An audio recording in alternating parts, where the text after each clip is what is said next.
Done. चलो ठीक है, तो मैं एक बार लास्ट वाला डिस्कशन एक बार कर लेते हैं। तो मैंने जनरली एक वर्ड यूज किया था, सबको याद होगा, इलेक्ट्रोमैग्नेटिक रेडिएशन। सब लोग देख के बताओ क्या बताया था उसके बारे में मैंने।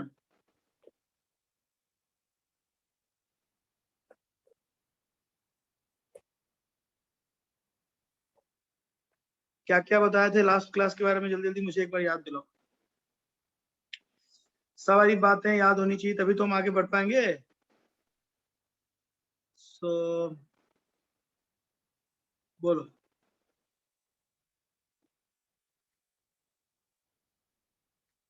सब लोग नोट्स निकाल लो, सबके पास नोट्स होगा मुझे लगता है, और हम एग्जैक्टली वहीं से शुरू करेंगे जहां तक पहुंचे। ठीक है। मुझे याद आ रहा है कि हम लोगों ने इलेक्ट्रोमैग्नेटिक रेडिएशन शुरू किया था, उसके बारे में बातें कर रहे थे, और थोड़ा सा हम लोगों ने मैक्सवेल भी पढ़ा था, अगर मुझे याद आ रहा है ना। चलो करते हैं। सो सब लोग यहाँ ध्यान देंगे।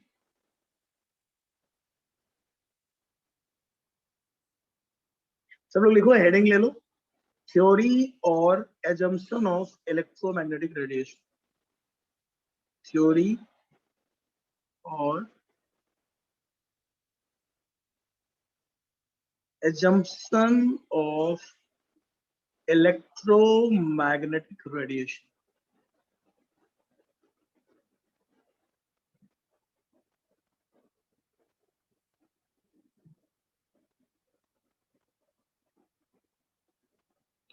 आज की क्लास शुरू कर दें।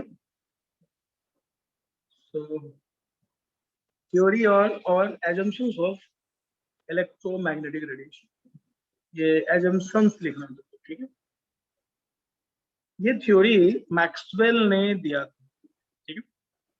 इसके बारे में सारी बातें जानना बहुत जरूरी है, और इस इस थ्योरी के बारे में हम क्यों जानना चाहते हैं वो बताता हूँ। क्योंकि ये थ्योरी हमारे सामने, बोर्ड के सामने खड़ी है, और ये प्रॉब्लम क्रिएट कर रही है, ठीक है। ठीक है।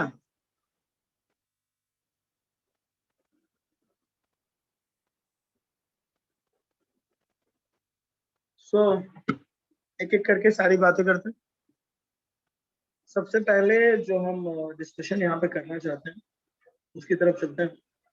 लिखना शुरू करो। फर्स्ट लिखो, radiation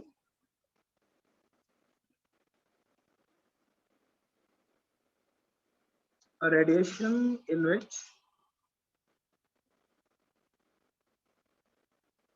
radiation is radiation in which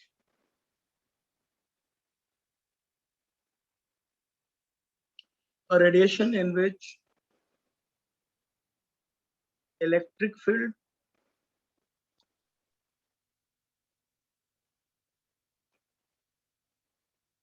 लिखना शुरू करो अच्छे से। Magnetic field and direction of propagation, ये जो मैंने पढ़ाया था,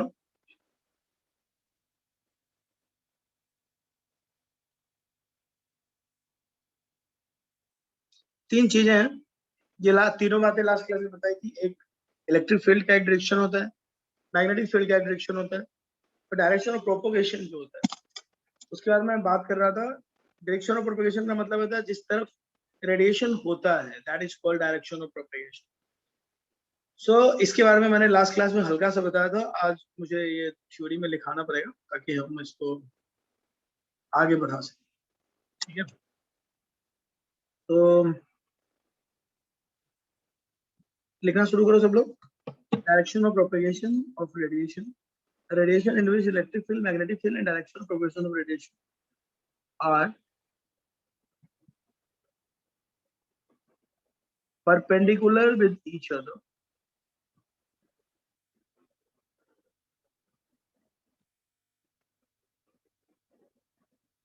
perpendicular with each other A radiation in which electric field, magnetic field, and direction of propagation of radiation are perpendicular with each other is called electromagnetic radiation.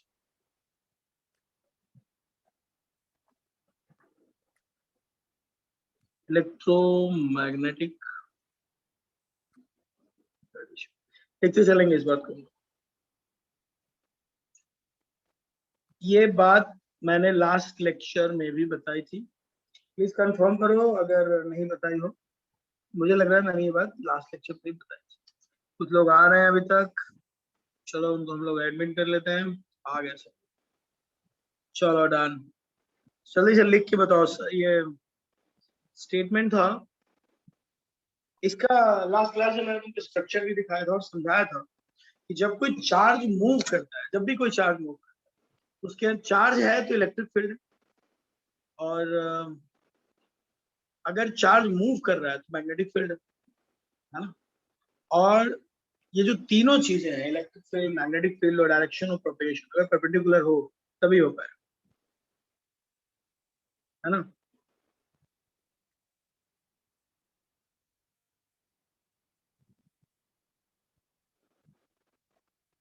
ठीक है,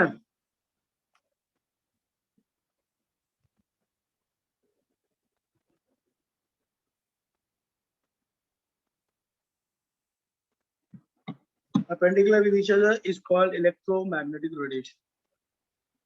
लिखते हैं सब लोगों ने ये लिख लिया, हाँ या ना बोलो यार।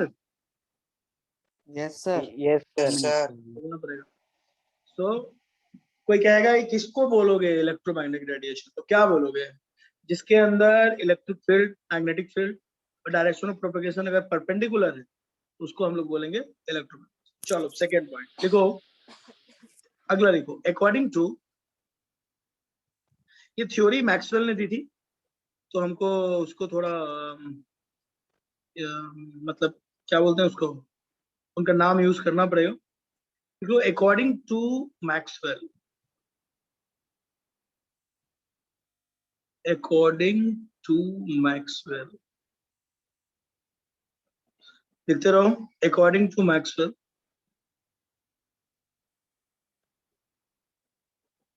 according to Maxwell,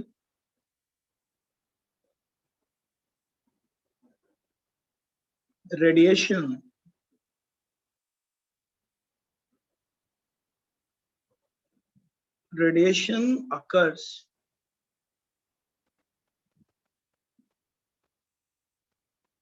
in,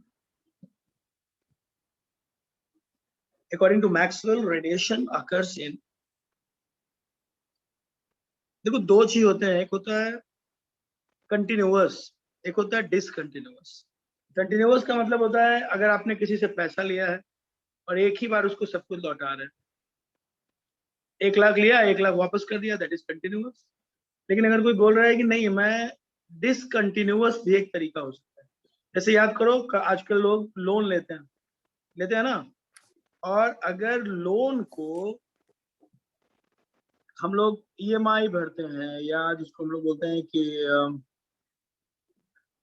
instalment देते हैं, है ना, तो लोन को रिपे अगर हम इंस्टॉलमेंट पे कर रहे हैं, यानी अगर रेडिएशन डिसकंटिन्यूअस हो, या डिसकंटिन्यूअस का मतलब है कि आप पैकेट्स में, बंडल्स में या इंस्टॉलमेंट्स पे वापस करते हो, ठीक है। सो दो तरीके होते हैं, कंटिन्यूअस या डिसकंटिन्यूअस। सो यहाँ पे याद ये रखना है कि मैक्सवेल मानता था कि रेडिएशन हमेशा डिसकंटिन्यूअस मैनर में, डिसकंटिन्यूअस मतलब, अरे आई एम सॉरी, मैक्सवेल मानता था कि कंटिन्यूअस होता है, आई एम सॉरी। हाँ, सो मैक्सवेल भाई साहब मानते थे कि एनर्जी हमेशा कैसे रिलीज होता है, बताओ? कंटिन्यूअस। मतलब अगर आपके पास पैसा है तो एकदम लगातार रिलीज होता रहेगा। सो मैक्सवेल के हिसाब से रेडिएशन हमेशा कंटिन्यूअस मैनर में रिलीज होता था। सबको क्लियर? कंटिन्यूअस मतलब क्या हुआ भाई? कंटिन्यूअस मतलब हुआ कि अगर ये कोई सोर्स है लाइट का, लेट्स से, तो इससे जो लाइट आएगा वो कंटिन्यूअस आएगा, ऐसे जाता रहेगा, एनर्जी फ्लो होता रहेगा। ये नहीं कि रुक रुक के आएगा, पैकेट्स में आएगा, नहीं। मान लो उसके पास 200 जूल है तो 200 जूल पूरा रिलीज करेगा तभी रुकेगा। ठीक। सो मैक्सवेल के हिसाब से जो रेडिएशन होता है वो कंटिन्यूअस होता है। मतलब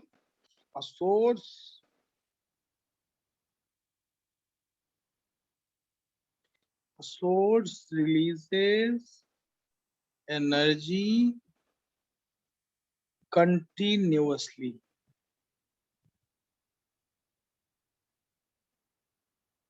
ठीक है, कंटिन्यूअसली।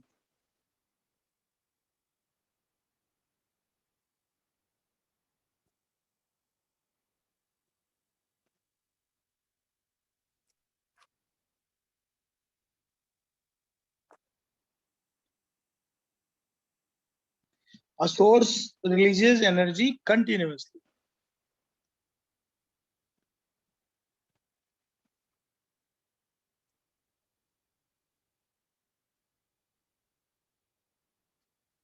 मतलब तब तक सोर्स एनर्जी रिलीज करता रहेगा जब तक सारी एनर्जी खत्म ना हो जाए।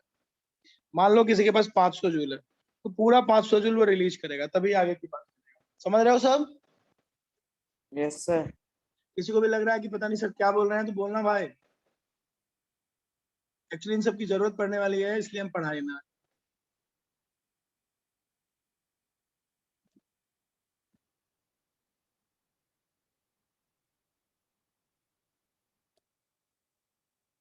ठीक है,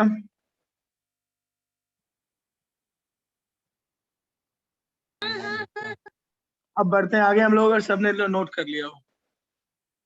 चलो अब मैं लेता हूँ थर्ड, बहुत ज्यादा इंपॉर्टेंट पॉइंट।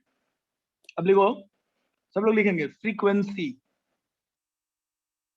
ये लोग मानते थे, देखो अभी जो मैं लिख रहा हूँ, देखो कुछ वर्ड तुमको सीखो। ऊपर क्या लिखा है मैंने? Theory of assumptions. थ्योरी और एजम्पशन, एजम्पशन मतलब समझते हो ना, मानते थे। अब ये सही है गलत है ये हम आगे देखेंगे। जो लोग मान रहे थे मैं तुमको वो बात बता रहा हूँ। सब लोग रेडी? तो लिखो frequency and wavelength. Frequency and wavelength are the frequency and wavelength are the important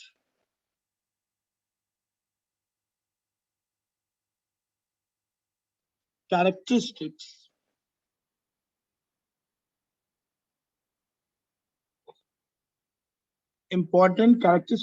of electromagnetic radiation. मैं शॉर्ट में लिख देता हूँ EM।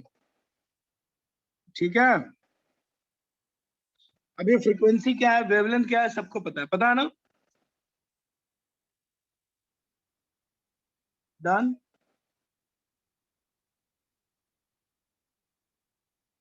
Yes sir.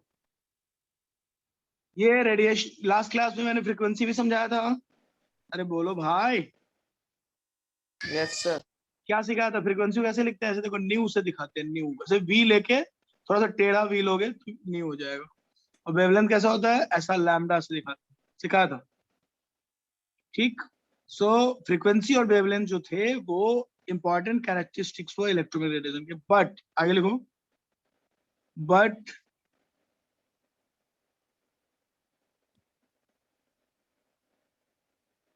Energy of source, लिखते चलो, energy of source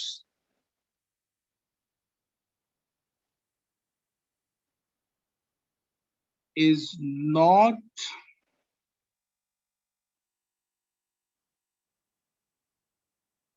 dependent upon frequency and wavelength। ये बहुत important बात है जो मैं बोल रहा हूँ। कैरेक्टरिस्टिक्स तो है लेकिन ये लोग मानते थे कि एनर्जी जो है वो इन दोनों पे डिपेंड नहीं करती। लिखते चलो,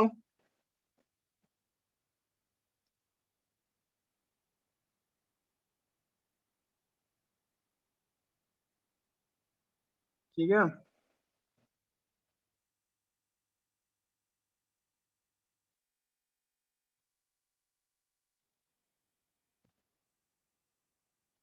सर थोड़े लोग वेटिंग रूम में सर। अरे भाई अभी तो अंदर लिया था, फिर से मीटिंग में चले गया। हाँ सर। अभी ले लेते हैं। अरे भाई बहुत लोग थे। ठीक है।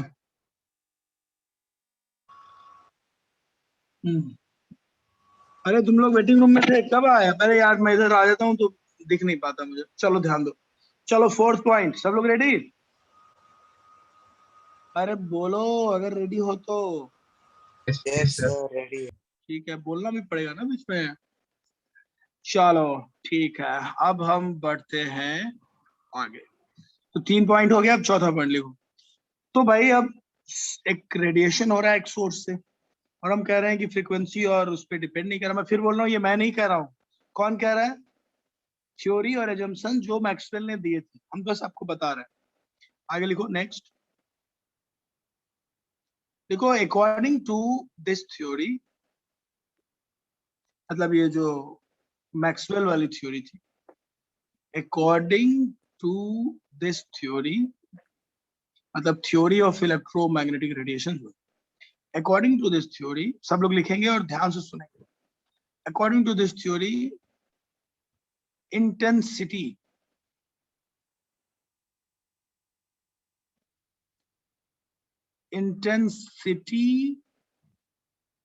पहले तो इंटेंसिटी का मतलब समझते हो सब लोग?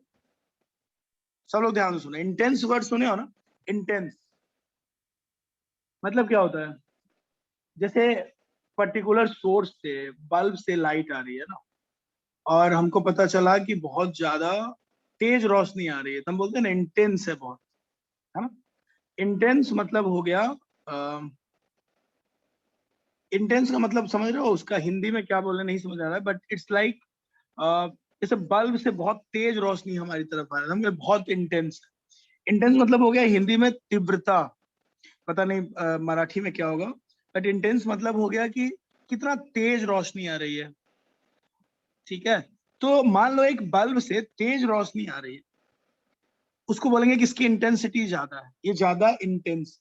ठीक है, तो ये लोग मानते थे कि एनर्जी जो है, energy is directly proportional to intensity. सुन रहे हो? डायरेक्टली प्रोपोर्शनल टू, अरे भाई, intensity. Done. Energy is directly proportional to intensity. According to this theory, energy is directly proportional to intensity. ठीक है, मतलब फ्रीक्वेंसी और वेवलेंथ पे डिपेंड नहीं करेगा, सब कुछ डिपेंड करेगा इंटेंसिटी। अब समझ लो इस बात को कि ये थ्योरी जो है, यही थ्योरी बोर के सामने खड़ी थी, क्योंकि रदरफोर्ड से सब एक सवाल पूछ रहे थे। कौन सा सवाल पूछ रहे थे, याद करो? सब लोग रदरफोर्ड से पूछ रहे थे कि सर, मैक्सवेल कह रहा है कि हर कोई अपनी एनर्जी कंटिन्यूअस रिलीज करता है, तो आपका जो इलेक्ट्रॉन है अगर ये ट्रैवल करेगा तो अपनी एनर्जी कंटिन्यूअस रिलीज करेगा, और जब ये कंटिन्यूअस रिलीज करेगा तो एक दिन गिर जाएगा, और अगर वो न्यूक्लियस में गिरेगा तब तो न्यूक्लियस की स्टेबिलिटी गड़बड़ हो गई ना। अरे बोलो। Yes, sir. तो ये थ्योरी ही बीच में खड़ी थी, और बोर आगे बढ़ नहीं पा रहे थे, रदरफोर्ड नहीं बढ़ पा। तो जब तक ये थ्योरी रहती तब तक रदरफोर्ड की थ्योरी नहीं आती, और जब रदरफोर्ड की थ्योरी नहीं आती तो बोर की नहीं आती, क्योंकि बोर की जो थ्योरी थी वो पूरी तरह से रदरफोर्ड पे बेस्ड थी। बोर पहले दिन से जानता था कि जो कुछ भी यहाँ पे जो कुछ भी ये थ्योरी आ रही है, जो कुछ भी रदरफोर्ड बता रहा है वो सही बता रहा है, बट वो ये नहीं समझ पा रहा था कि मैं किस तरह से लोगों को ये एक्सप्लेन करूं, अपनी बात किस तरह से समझाऊं, क्योंकि उसके पास अपनी बात समझाने का कोई कारण नहीं था।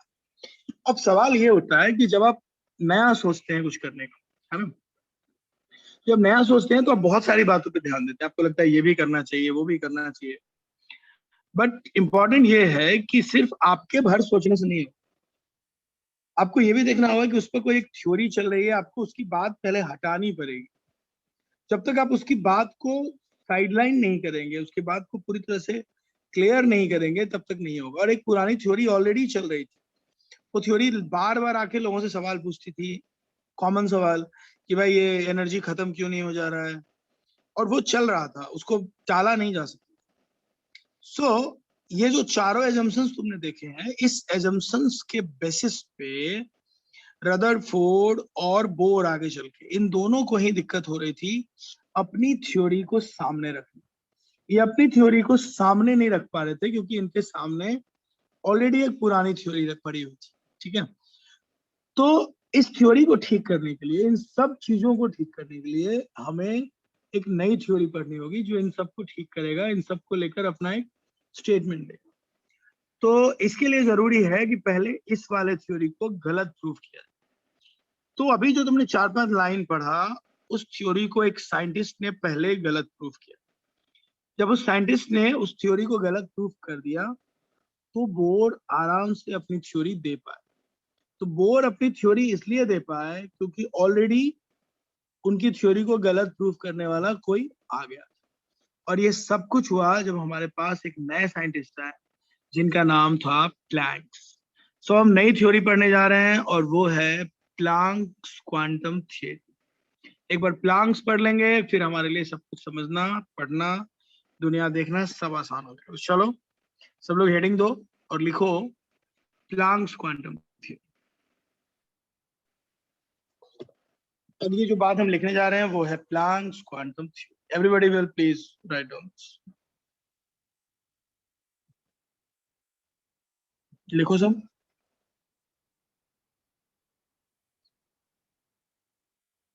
देखो ऐसा नहीं कि प्लैंक्स क्वांटम थ्योरी अपने आप आ गया रातों रात, नहीं। प्लैंक्स क्वांटम थ्योरी जब आया उससे पहले दो बड़े बड़े इसके ड्रॉबैक आ गए थे। किसके ड्रॉबैक आ गए थे? जो अभी अभी हमने पढ़ा, theory of assumption of electromagnetic radiation, उसको दो बड़े बड़े ड्रॉबैक आ गए। एक ड्रॉबैक का नाम था फोटो इलेक्ट्रिक इफेक्ट और दूसरे ड्रॉबैक का नाम था ब्लैक बॉडी रेडिएशन। सुन रहे हो मैं क्या बोल रहा हूँ? Yes. Yes sir. तो दो ड्रॉबैक्स आ गए थे। तो दोनों ड्रॉबैक मैं आगे तुम्हें पढ़ाऊंगा, फिलहाल थोड़ा सा तो पढ़ते चलते हैं कि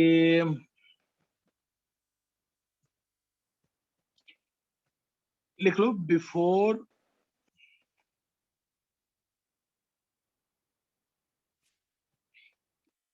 Planck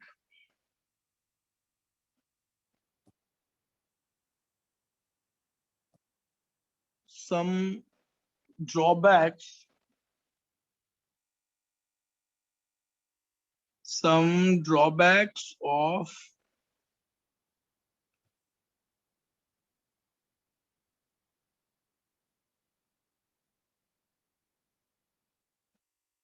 theory of electromagnetic radiation. Before Planck, some drawbacks of theory of electromagnetic radiation were observed. कुछ थ्योरी ऑब्जर्व हो गई थी, किससे पहले? इलेक्ट्रोमैग्नेटिक के पहले। तो इलेक्ट्रोमैग्नेटिक रेडिएशन जो अभी हमने ऊपर पढ़ा, उसके दो बड़े बड़े ड्रॉबैक्स आ गए थे, जिनमें जो पहला ड्रॉबैक था जो हम लोग लिखने जा रहे हैं अभी, फर्स्ट ड्रॉबैक था, लिख लो सब लोग। फर्स्ट ड्रॉबैक था ब्लैक बॉडी रेडिएशन। ये मैं तुम्हें आगे बताऊंगा, इसी क्लास में पढ़ेंगे आगे, अभी सिर्फ लिख देता हूँ।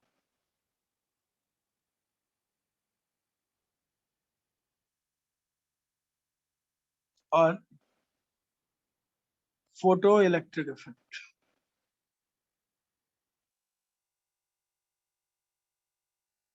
सुन रहे हो? ये दो बड़े बड़े ड्रॉबैक्स आ गए थे, इनके बारे में हम बाद में पढ़ेंगे। आई एम टेलिंग यू कि we will discuss it later. फिलहाल मैं जस्ट बता रहा हूँ कि वी विल हम लोग के पास दो बड़े बड़े ड्रॉबैक्स थे और इस ड्रॉबैक के बेसिस पे प्लैंक ने अपनी नई थ्योरी दी थी। ठीक है, तो ये आ गया था। प्लांक ने बहुत दिनों तक थ्योरी पढ़ी, इस ड्रॉबैक को भी देखा, धीरे धीरे उसको पता चल गया कि कुछ तो गड़बड़ है। तो समझ गया कि पुरानी थ्योरी में फुल प्रूफ कुछ भी नहीं है, पुरानी थ्योरी में बहुत सारी गलतियां हैं, बहुत सारी चीजें हैं जिसपे काम नहीं हुआ है और उस पर काम करने की जरूरत है।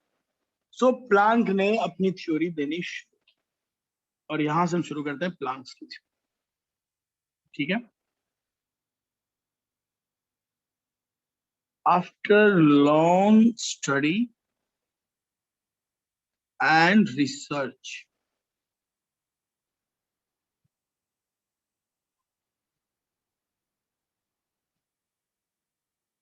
प्लांक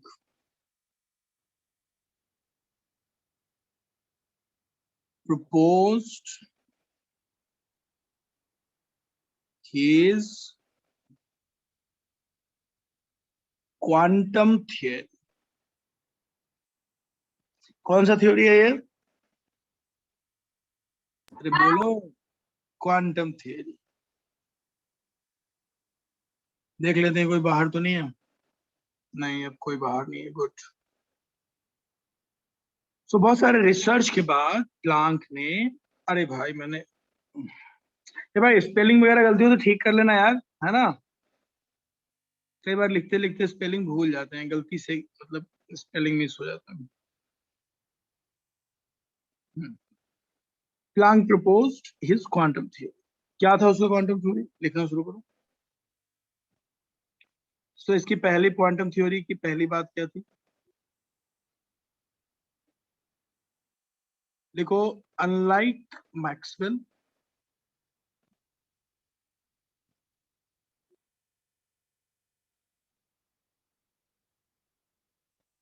प्लांक हाँ unlike Maxwell, Planck proposed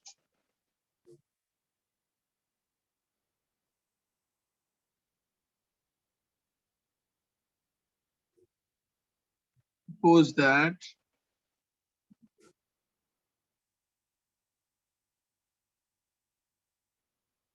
radiation by any source,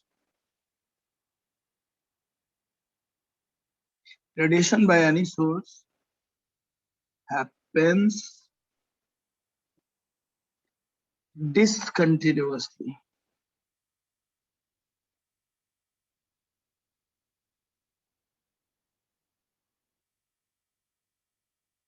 देखिए चलो, by any source happens discontinuously. What is the meaning of this?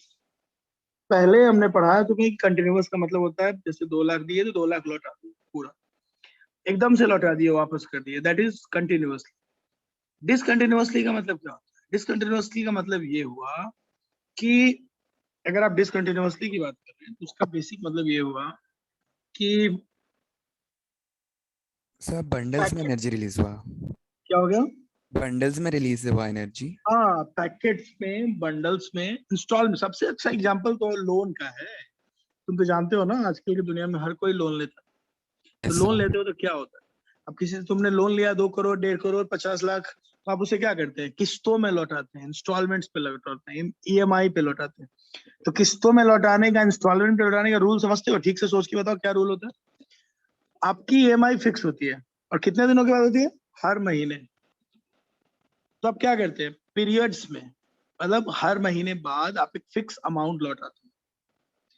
मतलब क्या हुआ? देखो जरा, अगर मैं इसको पिक्चर बना के बनाने की कोशिश करूं तो कैसा हो? देखो, ऐसा होगा कि अगर मान लो ये कोई सोर्स है,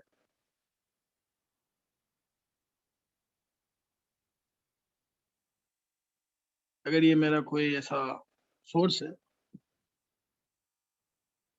जो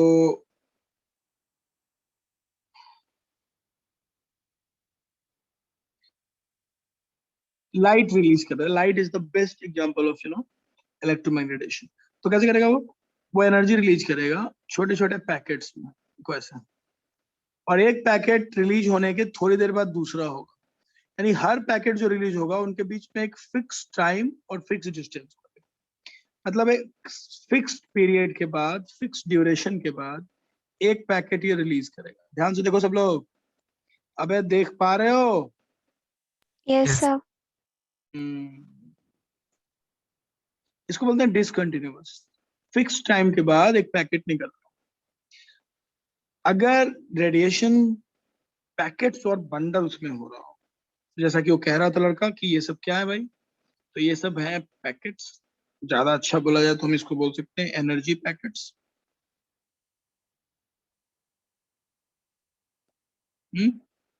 और क्या बोल सकते हैं? बंडल्स। एक ही बात है, पैकेट्स बंडल्स, है ना? सो एनर्जी पैकेट्स और बंडल्स के रूप में रिलीज होते हैं रेदर देन कंटिन्यूस। ठीक है, तो लिख लो, इट मीन्स सोर्स releases या radiates energy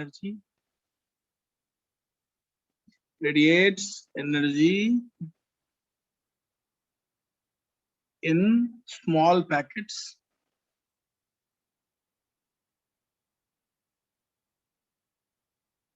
these packets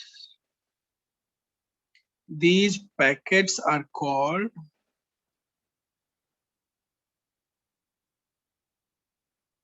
क्या कहते हैं इसको? Energy packets. हाँ, और एक और नाम होता है क्वांटा, है ना? क्वांटा। for light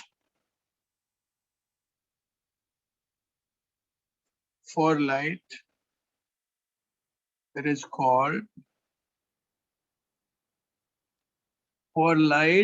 called क्या? फोटोन। देखिए बच्चे को पता है, very good. For light it is called photons. लिखते चलो। लाइट के लिए हम इसे फोटोन बोलेंगे, वैसे ये क्वांटा बोल सकते हो।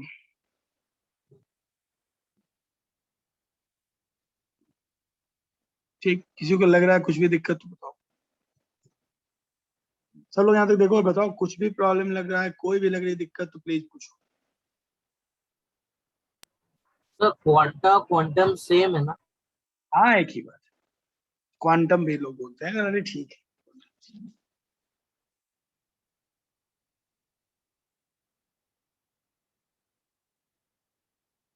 ठीक है।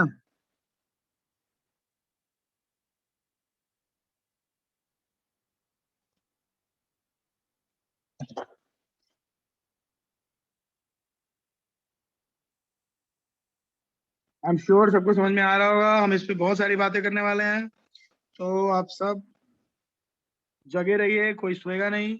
ऑनलाइन क्लास की यही प्रॉब्लम है, आधी जनता जो है सो के पढ़ती है, कोई सो जाती है, कोई सो गया, कोई जग गया। ऐसा नहीं होना चाहिए, सबको जगे रहना है। अब देखो फिर कोई बाहर तो नहीं गया। देखो ये अंदर बाहर जो लोग करते रहते हैं उनके साथ बहुत दिक्कत है। इंटरनेट के कारण कोई जा रहा है तो it's okay, I can understand, but ऐसे बिना मतलब का आना जाना इट्स नॉट गुड। इंपॉर्टेंट चीज चल रहा है, सब लोग ध्यान रखें।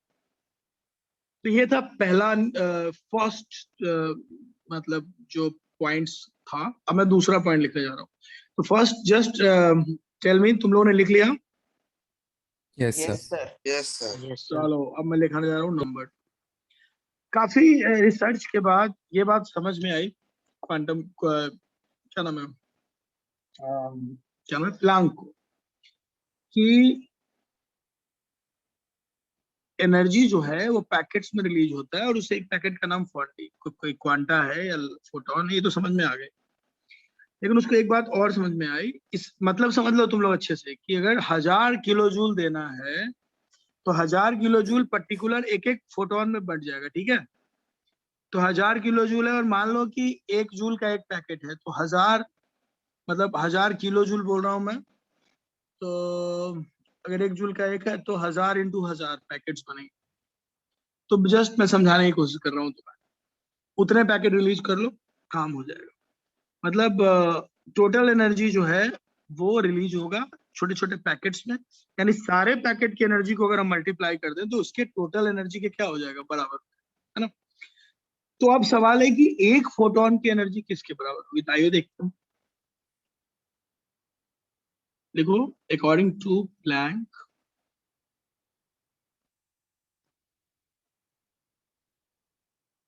according to Planck,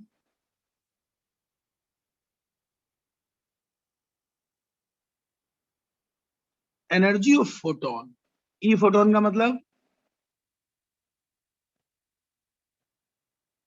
Photon. energy of one photon.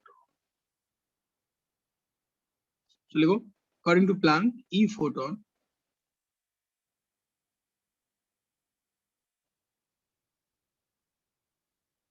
is directly proportional to frequency.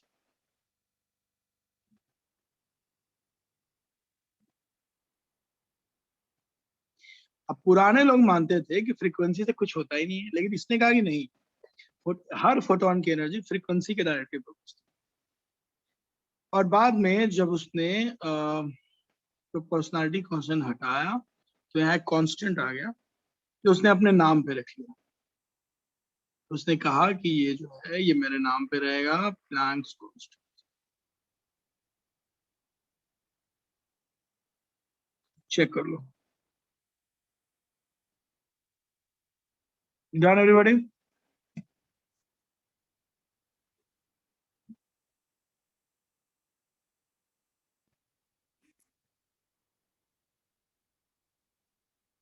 H की वैल्यू लिख लो, 6.626 10⁻⁻34 joule second. E photon is equal क्या लिखा है? एच न्यू फ्रीक्वेंसी, फ्रीक्वेंसी बताया था ना, न्यू बोलते हैं फ्रीक्वेंसी को।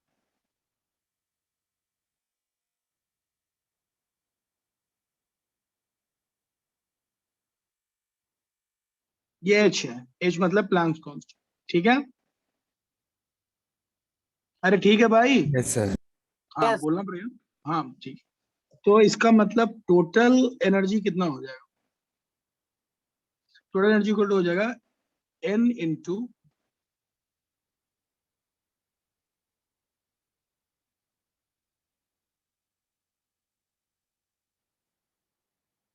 n क्या है?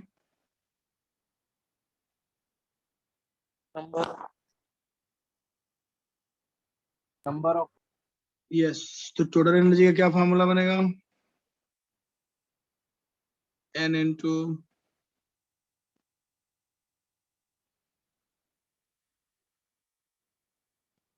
h। इसको न्यू पढ़ते हैं यार, मैं थोड़ा ऊपर ले जाता हूँ, तुम लोग वी भी लिख सकते हो, थोड़ा वी उल्टा सा ऐसे लिख सकते हो, मैं ऐसे चला जाऊंगा कभी ऐसे मेरा मन, तुम लोग अपने तरीके से लिखना, एक्चुअली होता है ऐसा है वी, ठीक है? मैं एग्जैक्टली ऐसे नहीं लिख पाता, मैं अपने अपने अलग अलग तरीके से लिखता हूँ, तुम लोग ऐसे लिखना, एग्जैक्टली ऐसे लिखना, ठीक? मैं थोड़ा आगे पीछे लिख देता हूँ, तुम लोग ऐसे। अब जैसा कि तुम जानते हो कि जो v होता है, मतलब जो न्यू होता है, वो c बाय लैम्डा के बराबर होता है। लास्ट क्लास में सिखाया था ना? अरे बोल यार, Yes, sir. yes. क्या होता है? c होता है वेलोसिटी ऑफ लाइट, और ये जो है ये वेवलेंथ। तो इस फॉर्मूला को मैं ऐसे भी लिख सकता हूँ, e equal to, E total कितना हो जाएगा बताओ? n c by lambda. अब समझे कि नहीं समझे बता दो।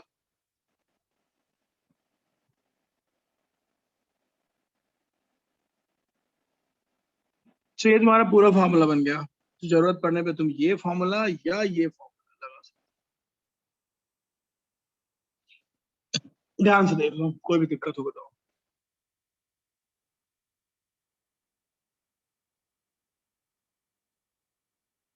Sir, E total मतलब the total energy released by the क्या source. क्या क्या क्या क्या फिर से बोलो। Sir, total का मतलब ये the total energy released by the source. हाँ, total energy release by the source, correct, बिल्कुल सही बात।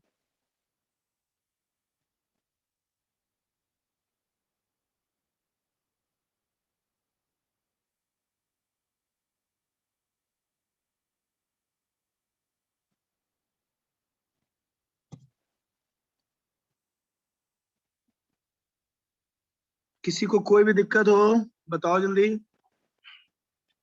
कुछ लोग भाई गायब हो गए थे, इनसे जरा बात करते। अरे 3 लोग अभी आए हो, कहाँ थे तुम लोग? माइक ऑन करके बताओ कहाँ थे तुम लोग? सर मेरा वाईफाई का प्रॉब्लम था, डिस्कनेक्ट हो गया। अच्छा, बाकी दोनों के साथ भी ऐसे ही हुआ था? सर आई जॉइंड, उसके बाद बीच में 2 सेकंड के लिए डिस्कनेक्टेड एंड फिर आई वाज वेटिंग आउट। मैंने तुरंत देखा यार, ऐसा नहीं, लेट नहीं किया मैंने इस बार। कितनी देर तुमने वेट किया? I think 5 to 6 minutes। अरे I am sorry, I am really sorry, but यार क्या करें, कई नो बार सर, दिखता इट्स ही। ओके। एक्चुअली ना मैं ना ये टैब से पढ़ाता हूँ, तो क्या होता है कि मैं वो टैब का ना नोट्स यूज करता हूँ, सैमसंग टैब का। तो नोट्स यूज करते वक्त ना मुझे फिर वापस दिखता नहीं इधर क्या चल रहा है दुनिया में। ओके, चलो, नो इशू, बढ़ते हैं आगे। सो ये देखो ऋषि फिर वापस आ रहे हैं, पता नहीं कहाँ गए थे। तो अभी अभी जो मैंने बातें की मैं एक बार फिर सबके सामने ले आता हूँ, क्योंकि अब हम उस पर करने में, मैंने अभी बताया कुछ जरूरी बातें। जो लोग बीच में गायब थे ध्यान से देख लो। मैंने कुछ थ्योरी बताई है, 2 चीजें मेनली बताई है। एक मैंने कहा है कि अकॉर्डिंग टू प्लैंक फोटोन की जो एनर्जी होती है, पहला बताया था कि अकॉर्डिंग टू प्लैंक कंटिन्यूअस ना होकर डिसकंटिन्यूअस मैनर में रिलीज होगा। फिर बताया कि सोर्स जो रेडिएट होता है वो स्मॉल पैकेट्स और बंडल्स में होता है, जिसको हम क्वांटा कहते हैं। उस क्वांटा को फोटोन भी कहते हैं। फिर समझाया कि प्लैंक के हिसाब से एक फोटोन की जो एनर्जी है वो एच न्यू के बराबर है, न्यू इज फ्रीक्वेंसी, और because nu equal to c by lambda होता है, we can call it h जो है वो प्लैंक्स कांस्टेंट है, जिसकी वैल्यू भी मैंने यहाँ पे दे रखी। तो यहाँ तक हम पहुंच गए। आई गेस सबको समझ में आ रहा होगा, कोई बड़ी बात यहाँ पे है। सो एक बार मुझे सब क्लास के बच्चे बता दो, यहाँ तक सबको समझ में आ रहा है? किसी को दिक्कत? No sir, no sir. तो लग रहा हो कि कुछ और करना है सर, ठीक है तो हम बात करने के लिए तैयार हैं। कोई बाहर हो फिर से अंदर ले लेते, नहीं चलो सब ठीक है भाई। तो देखो मैं अभी इस पे थोड़ा और बात कर लेते हैं। अब क्या हुआ कि प्लांक की थ्योरी आई। अब तुम लोगों से मैं एक तो जेन्युइन और सवाल पूछता हूँ, तुम लोग अपने दिमाग से सोच के जाओ। तुम लोग के मन में आ रहा होगा कि सर कहाँ हम लोग बोर पढ़ रहे थे और ये अब क्या पढ़ा रहे हैं, मतलब क्या कनेक्शन। तो सुनो मेरी बात, कनेक्शन बहुत तगड़ा है। बोर को यही तो प्रॉब्लम थी कि पहले वाले थ्योरी इसको बताते थे कि एनर्जी जो है वो कंटिन्यूअस रिलीज होती है। देखो जब कोई एनर्जी कंटिन्यूअस रिलीज करता है उसका मतलब समझो, इसका मतलब है कि एक दिन वो एनर्जी खत्म हो जाएगी। जरा सोचो, सोच के देखो, कोई भी एनर्जी कंटिन्यूअस अगर रिलीज करेगा तो एक दिन खत्म हो जाएगी, है ना? लेकिन जब एनर्जी डिसकंटिन्यूअस रिलीज होता है तो हो सकता है कि खत्म ना हो। ऐसा मैं क्यों बोल रहा हूँ? देखो एक एग्जांपल देता हूँ, सन। ये बताओ सन से जो हम तक एनर्जी पहुंचती है खत्म होती है कभी? No, कारण जानते हो? क्योंकि वो क्या करता है, पहले बनाता है। कैसे बनाता है? 4 हाइड्रोजन को मिला के हीलियम बनाता है।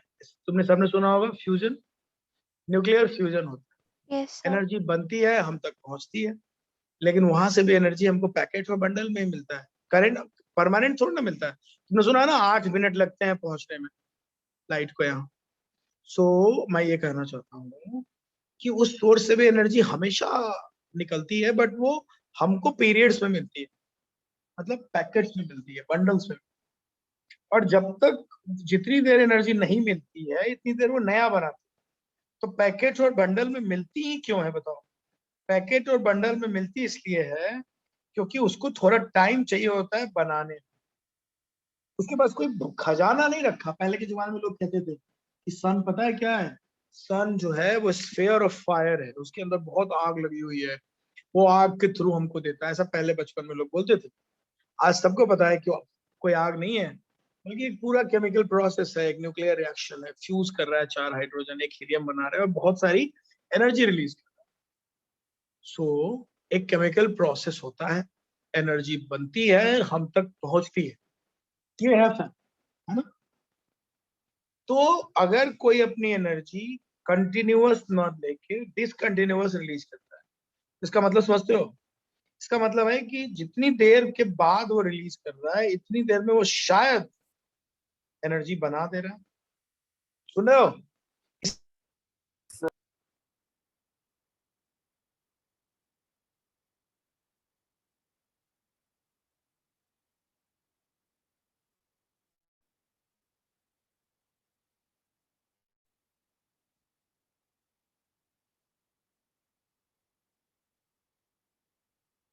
Papa, Sir, you're mute. Hello, नहीं नहीं नहीं नहीं, मैं म्यूट म्यूट अभी ठीक हूँ मैं। Yes, sir. हाँ, मैं बोल रहा हूँ कि कोई भी बंदा इंस्टॉलमेंट पे क्यों एनर्जी ले, कोई भी है मतलब इंस्टॉलमेंट पे पैसे क्यों लेता है बताओ। लोन हम लोग इंस्टॉलमेंट मतलब हम क्यों लेते हैं, इंस्टॉलमेंट की बात ही क्यों करते हैं? इसलिए करते हैं ना कि हमको पता होता है, क्या पता होता है कि हमारे कि- अकाउंट में पैसा है। हाँ, Yeah. हमारे अकाउंट में पैसा आएगा, है ना, और हर महीने आएगा, हम वापस करेंगे, है ना। तो अगर हमको ये भरोसा हो कि हम, अगर हमको ये भरोसा ना हो कि हमारे हर अकाउंट में पैसा हर महीने नहीं आएगा, तो क्या हम कोई भी चीज इंस्टॉलमेंट पे खरीदेंगे? No, sir. No, that's it. So हमेशा यही ध्यान रखना। सो अपने मन में सोचो कि जब भी, अगर मान लो मेरे पास बहुत सारा पैसा है, तो मैं एक बार दे के ही क्लियर कर लूंगा ना, मैं इंस्टॉलमेंट पे क्यों लूंगा यार? इंस्टॉलमेंट पे लोग लेते ही इसलिए हैं कि उनको पता है हर महीने पैसे आएगा, मैं चुका दूंगा। तो खुद बताओ, अगर ऐसा होता है तो क्या हर महीने आ ही जाएगा ना, खत्म तो नहीं होगा ना? अरे इस महीना दे दिया, अगले महीने फिर सैलरी आएगी, फिर आएगी, फिर खत्म तो नहीं होगा ना, राइट? अरे बोलो। Yes, sir sir. बट एक टाइम पे आके तो खत्म हो जाएगा। हाँ, लेकिन अगले महीने फिर आ जाएगा ना। यस। इसको खत्म नहीं माना जाएगा, परमानेंट। लेकिन अगर तुम कंटिन्यूअस रिलीज करोगे तो खत्म हो जाओगे, क्योंकि बीच में तुम्हारे पास टाइम नहीं है नया कमाने का। तो जब आप इंस्टॉलमेंट पे, पैकेट्स में, बंडल्स में रिलीज करते हो, तो कहीं ना कहीं ये होता है कि उस ड्यूरेशन के दौरान, जिस ड्यूरेशन में आप पैकेट देते हैं, इंस्टॉलमेंट भरते हैं, आप पैसा कमा भी लेते हैं। वैसे ही हर सोर्स इस दौरान कुछ ना कुछ कमा लेता है, कुछ ना कुछ जमा कर लेता है, इसीलिए वो पैकेट्स और बंडल्स में। समझ रहे हो बात? इसलिए कहीं ना कहीं ये जब थ्योरी आई, तो बोर को ऐसा लगा, ऐसा फील हुआ बोर को कि शायद शायद हो सकता है कि हाँ, मैं स्क्रीन पे कुछ शेयर नहीं कर रहा हूँ। बोर को ऐसा लगा कि शायद ऐसा हो सकता है कि इलेक्ट्रॉन के साथ भी ऐसा हो। इलेक्ट्रॉन भी कहीं ऐसा तो नहीं हो रहा? बोर को समझ में आई ये बात कि कहीं इलेक्ट्रॉन के साथ भी तो ऐसा नहीं हो रहा है कि इलेक्ट्रॉन भी घूम रहा है, बट अपनी एनर्जी वो पैकेट और बंडल में रिलीज कर रहा है, तो उसकी एनर्जी खत्म नहीं होगी कभी, डिस्क्रीटिंग मैनर्स में रिलीज कर रहा होगा। तो ये जो बात बोर के, सॉरी, मैक्सवेल के जमाने से चली आ रही थी, कोई घूमेगा तो एनर्जी खत्म हो जाएगी, तो बोर के पास ना एक आंसर था। क्या आंसर था बताओ? कि मेरा इलेक्ट्रॉन भी पैकेट और बंडल में रिलीज करता है, इसलिए ये भी खत्म नहीं करेगा। गेम समझे? बोर ने इसको यूज किया अपनी थ्योरी। सो बोर ने जो अपनी थ्योरी दी, तो उस थ्योरी में उसने प्लैंक को पूरा पूरा क्रेडिट दिया, और अपनी थ्योरी में उन्होंने बार बार कहा, हालांकि जो बोर की थ्योरी पढ़ोगे तो उसमें लिखा है extended theory of bore, sorry max, क्या नाम है उसका, नेल बोर, रदरफोर्ड। तो कुछ लोग इसको रदरफोर्ड का एक्सटेंडेड थ्योरी मानते हैं बोर की थ्योरी को, और उसने खुद ही लिखा है based on Planck's quantum theory. तो उसने क्वांटम थ्योरी को भी पूरी इज्जत दी। गेम समझे नहीं समझे? तो दोनों बातें हम लोग को समझने की जरूरत है। सो आई गेस सबको ये बात समझ में आ रही होगी, और कोई तरह का कोई प्रॉब्लम नहीं होगी। डन? चलो डन। तो Yes. आप बोलो, कुछ बोलना चाहते हो? बोलो बोलो बोलो, कुछ बोल रहे थे? जरा थोड़ा ऊपर जाएंगे, क्या करूं, क्या करूं? बस थोड़ा सा ऊपर जाएंगे, लिखा नहीं है वो नोट्स। ओह सॉरी, ये बिल्कुल जाएंगे यार, ये लोग कौन तुमको रोक रहा है? ये अब ठीक है? बस सर इतना ही। नहीं, लिखवाया तो बहुत था। तुम 1 नहीं लिखी थी क्या? 1 भी नहीं लिखी? नहीं, मैंने 1 लिखा था, सेकंड से लिखना। अच्छा अच्छा, 2 यही है, 2 यही है, बस जल्दी लिख लो, ठीक है? इतना ही था। 1 मिनट बस, मुझे कुछ आगे बढ़ना है, क्वेश्चंस की बात करनी है। सो डन, सबको समझ में आ गया? अब हम लोग करेंगे क्वेश्चन। मैंने तुम लोगों से ये डीटीपी शेयर किया था, कुछ क्या बोलते हैं उसको, डीपीटी शेयर हुआ है कुछ तुम्हारे ग्रुप में?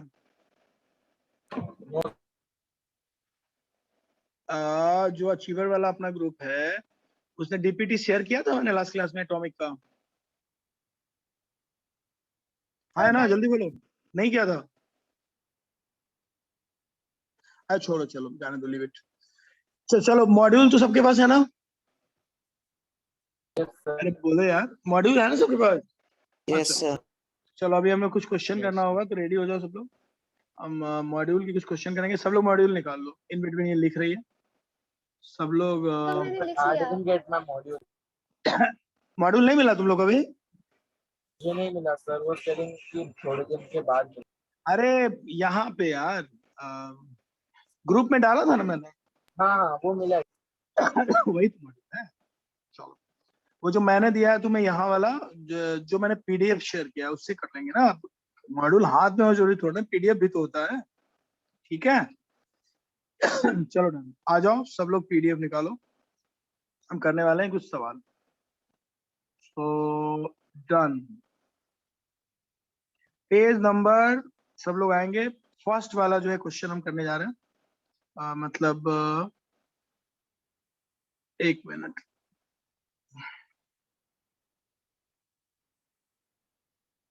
अरे यार अभी आ गया था। ओके, फाउंडेशन बिल्डर निकाल लो।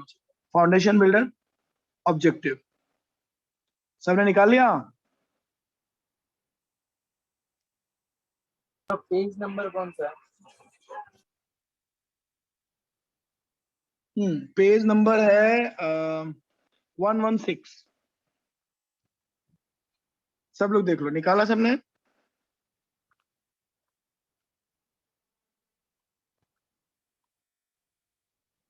हाँ भाई, कौन रिज्वाइन करना चाहते हैं आ जाओ, कर देता हूँ। पेज नंबर 116 सब लोग निकाल लो यार, जो भी हम लोग डिस्कस करना है इसमें। हम लोग करने जा रहे हैं क्वेश्चन, पेज नंबर 116 पे क्वेश्चन नंबर 11 ट्राई करेंगे हम सब। चलो जल्दी शुरू हो जाओ, जल्दी फटाफट।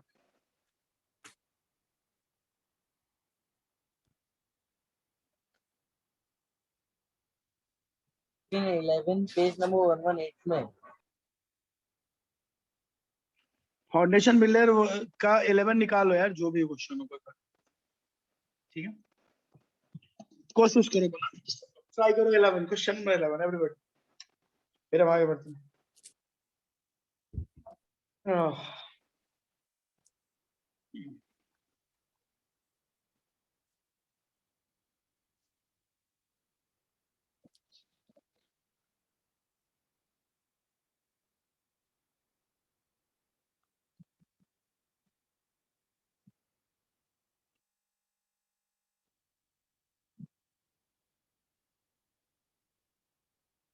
सर आप ये लेक्चर का रिकॉर्डिंग हमारे अचीवर्स बैच में पोस्ट करेंगे क्या?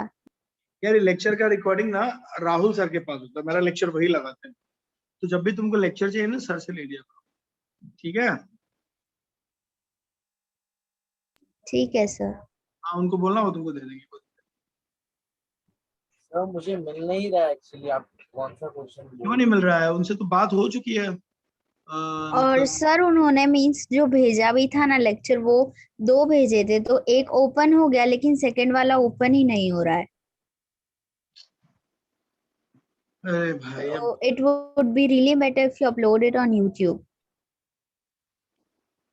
तुम उनको All the कहो कि lectures sir, are uploaded on सुनो YouTube. सुनो, तुम लोग एक ग्रुप में, तुम्हारे जो सेंटर हेड है ना, या जो भी, उनको बोलो कि, या राहुल सर को मैसेज कर दो कि सर हम लोग, मैं उनको बोल देता हूँ वैसे कि वो यूट्यूब पे डलवा दे, बट तुम लोग भी बोलो, शायद वो भूल जाते हैं, बहुत सारे काम होते हैं ना, कई बार भूल जाते हैं। तो उनको बोलो कि सर आप रेगुलर बेसिस पे ना क्लासेस को यूट्यूब पे डाल दिया करो और हमें लिंक दे दो, खत्म, है ना? यस एक्चुअली YouTube पे लेक्चर्स आते हैं लेकिन सभी लेक्चर्स नहीं आते। अच्छा, कुछ लेक्चर डालते हैं, कुछ लेक्चर नहीं डालते हैं, ऐसा? हाँ सर, सियाराम सर का डालते हैं और एडी सर का डालते हैं बस। अच्छा, हो सकता है वो लोग, पता नहीं, देखना पड़ेगा कि क्या इसमें टेक्निकलिटी है। वैसे तो कोई दिक्कत नहीं है, उनको डालना चाहिए, काहे को इतना टेंशन लेना। चलो मैं बोलता हूँ उनको, है ना?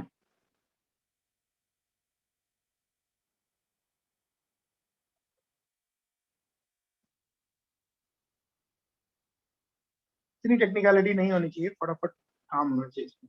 मैं उनको बोलता हूँ कि सर डाल दिया करें। सर क्वेश्चन नंबर कौन सा है, मुझे क्वेश्चन नंबर ही नहीं दिखाई दे रहा। क्वेश्चन नंबर बोला ना मैंने 11 में, जो को मैं शेयर भी करता हूँ तुम्हारे साथ। क्वेश्चन एक मिनट रुकिए, मैं शेयर भी करता हूँ। मैंने बोला 11, क्वेश्चन नंबर 11 फाउंडेशन बिल्डर, अभी अभी बोला मैंने। हाँ ये लो,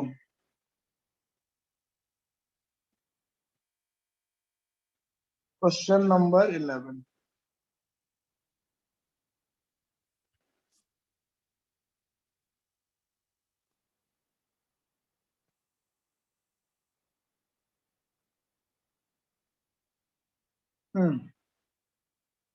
सब लोग ट्राई करेंगे क्वेश्चन नंबर 11, जल्दी जल्दी।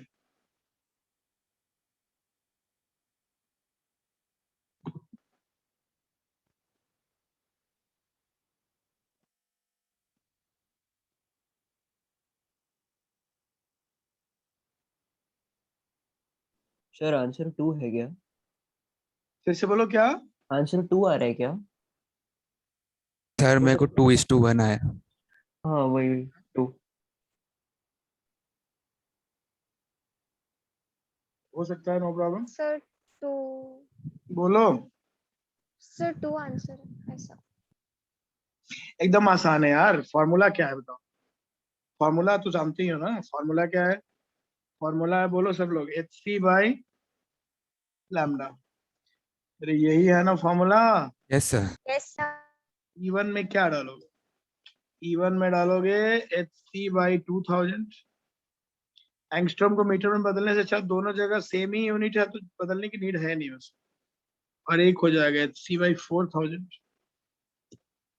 कुछ लोग कहेंगे सर हम मीटर में बदलेंगे, क्या फायदा? मीटर में बदलने के लिए इसको भी मल्टीप्लाई करना होगा तुम्हें 10⁻⁻10 से, उसको भी, तो क्या फायदा? कट ही जाएगा ना। So no need. ये हो गया E1, ये हो गया E2। क्वेश्चन देखो, क्वेश्चन कह रहा है इन दोनों का रेशियो बताओ। तो तुम्हें बताओ E1/E2 कितना हो? अच्छी से अच्छी तो कट ही जाएगा ना। तो रेशियो तो 2:1 ही होगा ना। सब लोग देख लो। तो will write it as two ना, क्या बोलो? हम उसे दो की तरह लिखेंगे ना। नहीं, E1/E2 करेंगे ना तो ये HC कट हो जाएगा, 4000 ऊपर चला जाएगा ना। I know, but we're gonna write it as 2 only or 2:1 पूरा, because हाँ in 2 is, option, हाँ it's okay, it's okay. 2:1 is equal to 2 ना, of course yeah, वही पूछना था। it's the same thing. So correct answer is C, 2. Anyone? And if anyone has any doubt, you can ask.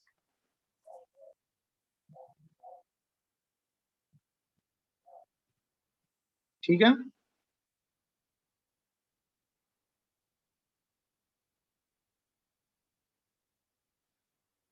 The ratio of the energy of a photon of 2000 A wavelength radiation to that of 4000 A radiation is?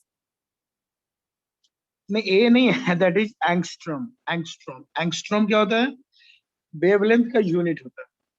Angstrom is the unit of wavelength. I have already explained it. First day थोड़ा सा बताया होगा, जब unit बताओगा फिर से बताया था।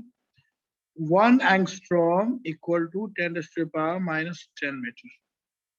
So it's a unit of length. Okay?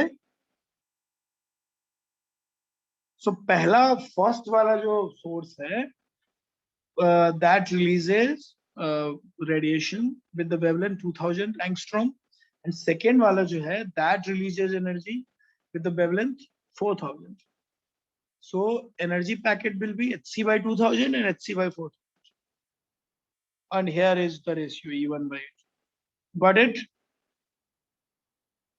It's not A, it's angstrom. Okay? Sir, अरे how to बोलो। remove this ratio? हाँ, रेशियो कैसा निकाले? अरे डिवाइड करके यार। ये तुमने बहुत खतरनाक सवाल पूछा यार। क्या नाम है तुम्हारा?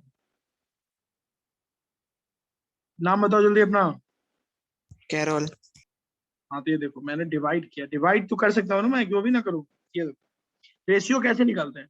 E1 मेरा ये है, E2 मेरा ये है, तो इन दोनों को डिवाइड तो कर लो ना, करो डिवाइड, कैसे करोगे?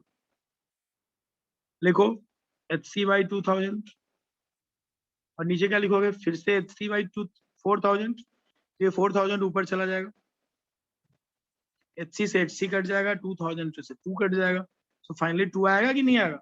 यस सर समझ गए। गजब इंटेलिजेंट हो भाई तुम, थोड़ा तो दिमाग लगाओ। चलो नोट करो जल्दी। आई एम श्योर सबको समझ में आ रहा होगा, कोई भी दिक्कत किसी को नहीं हो रही, करेक्ट? Yes. चलो अब हम करेंगे आगे। इसको मैं इरेज करके नया क्वेश्चन दूं?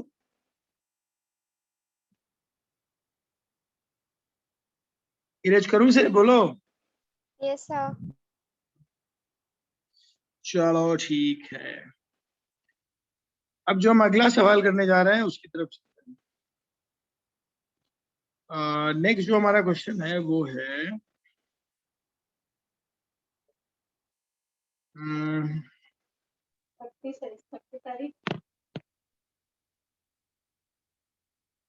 मैं थोड़ा आसान वाला कराना चाहता हूँ। चलो ये कर लेते हैं 12। सब लोग 12 देखो, यूनिट से मत घबराना, थोड़ा दिमाग लगाना।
डन?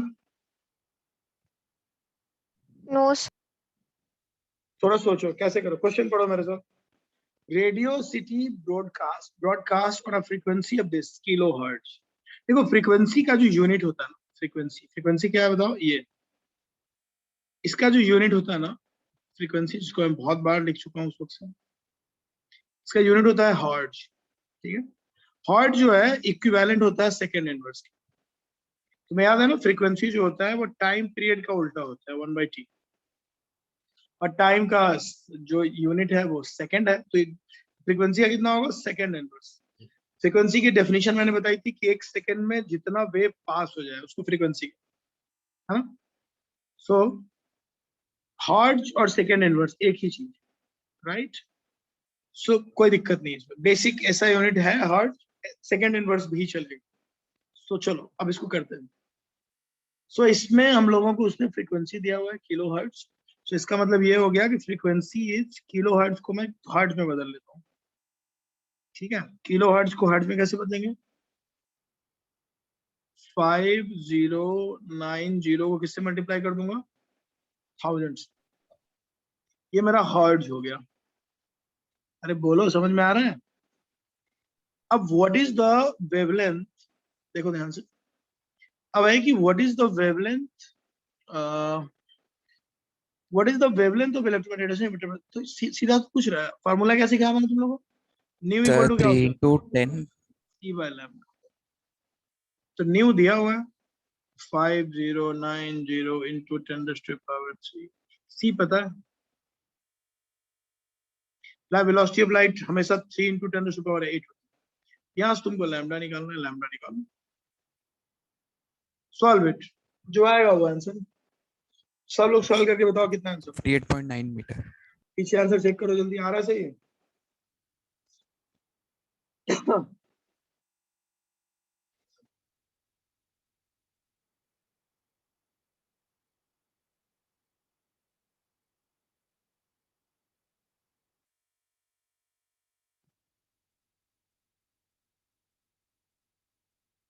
So 58.9.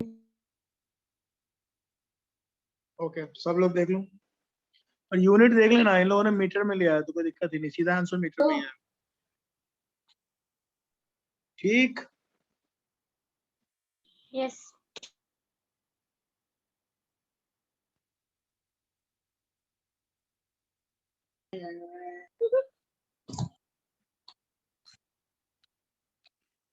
दो लोग बाहर चले गए, उनको अंदर ले लिया।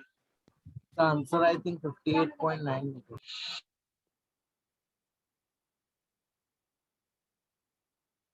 चलो ठीक है, आंसर आ गया सबका, आगे बढ़ूं? अरे बोल दे भाई, आगे बढ़ूं? Yes, sir.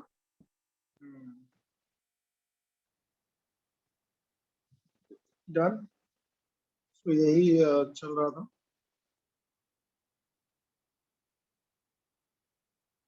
सो देखो, कुछ बेसिक्स है, कुछ यूनिट्स हैं, उनको ध्यान रखना पड़ेगा, फिर इस पे बेस्ड क्वेश्चन करने। चलो डन, बढ़ते हैं आगे। अब मैं दूसरा सवाल दूंगा, सब लोग को ट्राई कर, ठीक है? अच्छा, 7 क्वेश्चन सॉल्व करो। क्वेश्चन नंबर 7 लास्ट क्लास पे बेस्ड है, ध्यान से देखो और आंसर बताओ। Question number 7,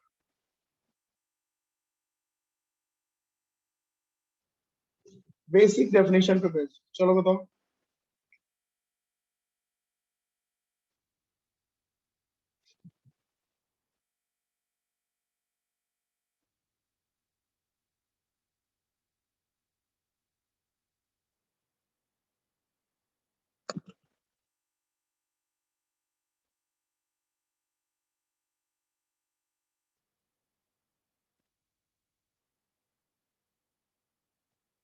So what question do we have to do?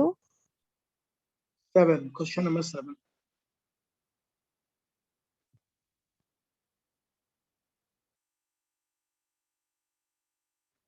which is based on our last lecture.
कैसे करेंगे बताओ? क्वेश्चन पढ़ो ध्यान से और डेफिनेशन याद करो। In a time period of 2 second the following wave pattern is observe. 2 second में देखो कितने वेव पैटर्न है, ध्यान से देखो सब लोग। देखो ट्रफ्स और क्रस्ट, समझते हो ना?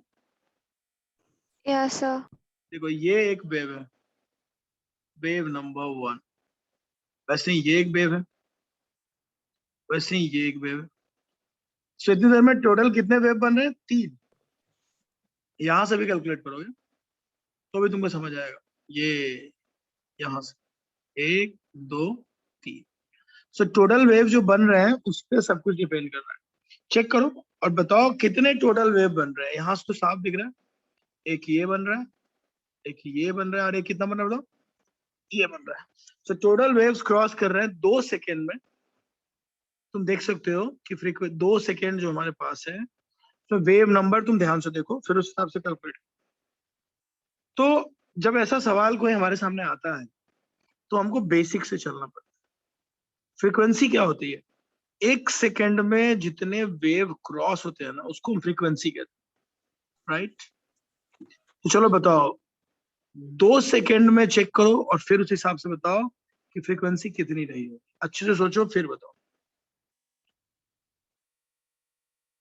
अब तो हेल्प कर दिया, अब तो बताओ। 2. 3. 2 सेकेंड हुआ ना?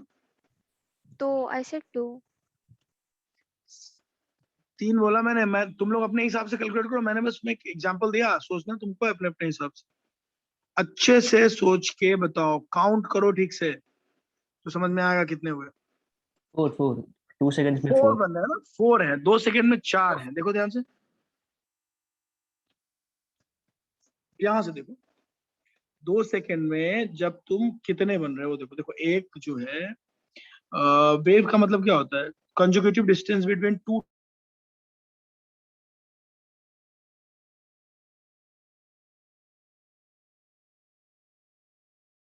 ट्रप्स बन रहे हैं यहाँ पे, उसके हिसाब से होगा।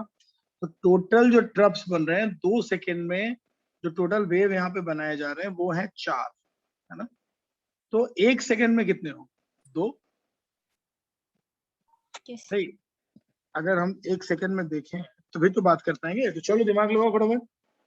सो अगर इसको कैलकुलेट करते हैं हम लोग, तो देखो पूरा यहाँ से शुरू करो, यहाँ से शुरू करना है ना, और यहाँ तक जाना पड़ेगा। सो ध्यान से देखो, टोटल 4 बनने की पॉसिबिलिटी है। देखो यहाँ से शुरू करो, यहाँ से तुम यहाँ तक आए हो, तो टोटल जो है 4 वेव बन रहे हैं 2 सेकंड में। फ्रीक्वेंसी क्या होता है, 1 सेकंड में जितने वेव पास होते हैं 1 सेकंड में कितने होंगे, 2। तो सही आंसर है। क्लियर। देखो ओसिलेशन समझते हो ना तुम लोग, देखो ना 4 बन रहे हैं ना, देखो ऐसा इससे शुरू हुआ, सुनो मेरी बात सुनो, इससे शुरू हुआ और खत्म भी इसी पे हुआ। अरे बोलोगे, हाँ Yes. सर। तो Yes, sir. कंप्लीट ओसिलेशन कितने हो रहे हैं, 4, 1 2 3 4, Yes. है ना, क्रेस्ट भी 4 ही होंगे। तो 4 वेव क्रॉस हुए, राइट, और उस 4 वेव क्रॉस होने में कितना सेकंड लगा, 2 सेकंड। तो 1 सेकंड में कितने वेव हुए, तो इसका मतलब इसकी फ्रीक्वेंसी कितनी है, 2। क्योंकि फ्रीक्वेंसी का मतलब होता है पर सेकंड कितने वेव क्रॉस। देखो जिन लोगों ने ओसिलेशन पढ़ा है उनको पता है कि जब आप पहले आप क्रेस्ट होते हो, जब वापस क्रेस्ट होते हो उसको 1 कंप्लीट ओसिलेशन कहते हैं। पहले आप ट्रफ होते हो, फिर से ट्रफ होते हो, उसको वही 1 कंप्लीट ओसिलेशन। तो देखो ट्रफ्स की संख्या जोड़ लो या क्रेस्ट की जोड़ लो, वही वेव हो। 4 दिख रहे हैं यहाँ पे देखो, तो तुम चेक कर सकते हो वेव्स, ट्रफ्स और क्रेस्ट को देख के डिसाइड हो। क्लियर। Yeah. Yes, sir. ठीक है, चलो तुम्हें लग रहा है कोई दिक्कत तो पूछ सकते हैं, तो बस बेसिक जो हमने क्लास में की थी वो मैं क्लियर करने की कोशिश। नाउ अब क्या करने वाले हैं,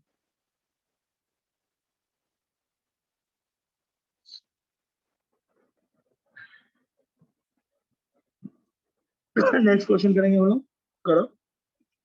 अब करेंगे 13, तुम लोग पढ़ो सब लोग, फिर मैं इसका मतलब समझो।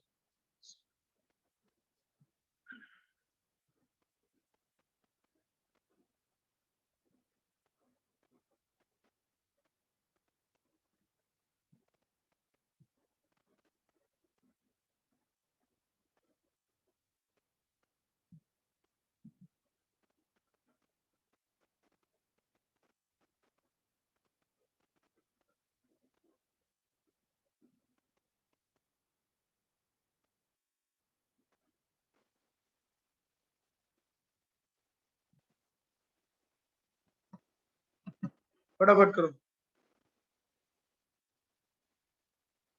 So what is kilocycle?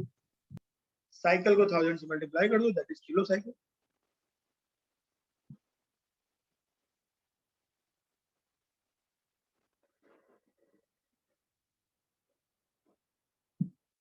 Hello, good evening.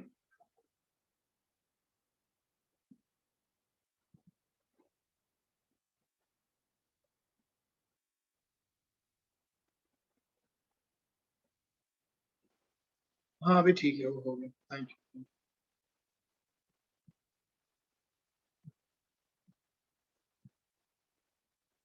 Hello, मेरी आवाज आ रही है मेरी? Yes sir. हाँ सॉरी। तो क्वेश्चन नंबर 13 करेंगे। किलो साइकिल का मतलब है वही हर्ट्ज। देखो सुनो सब लोग, हर्ट्ज, देखो सुनो सब, हर्ट्ज, सेकेंड इनवर्स और साइकिल एक ही चीज, ठीक है? क्या क्या बोला मैंने, जल्दी बताओ। हर्ट्ज, सेकेंड इनवर्स और साइकिल सेम है। और साइकिल एक ही बात। देखो ना, साइकिल ही तो है ये। खुद सोचो, तुम ऐसे थे पहले फिर ऐसे हो गए, तो साइकिल नहीं हुआ? इसी को कहते हैं ना साइकिल। कोई ट्रफ था फिर से ट्रफ हो गया, तो साइकिल ही हुआ ना। सो ये सब यूनिट है, हर्ट्ज, साइकिल, सेकेंड इनवर्स, एक ही बात। चलो अब ट्राई करो।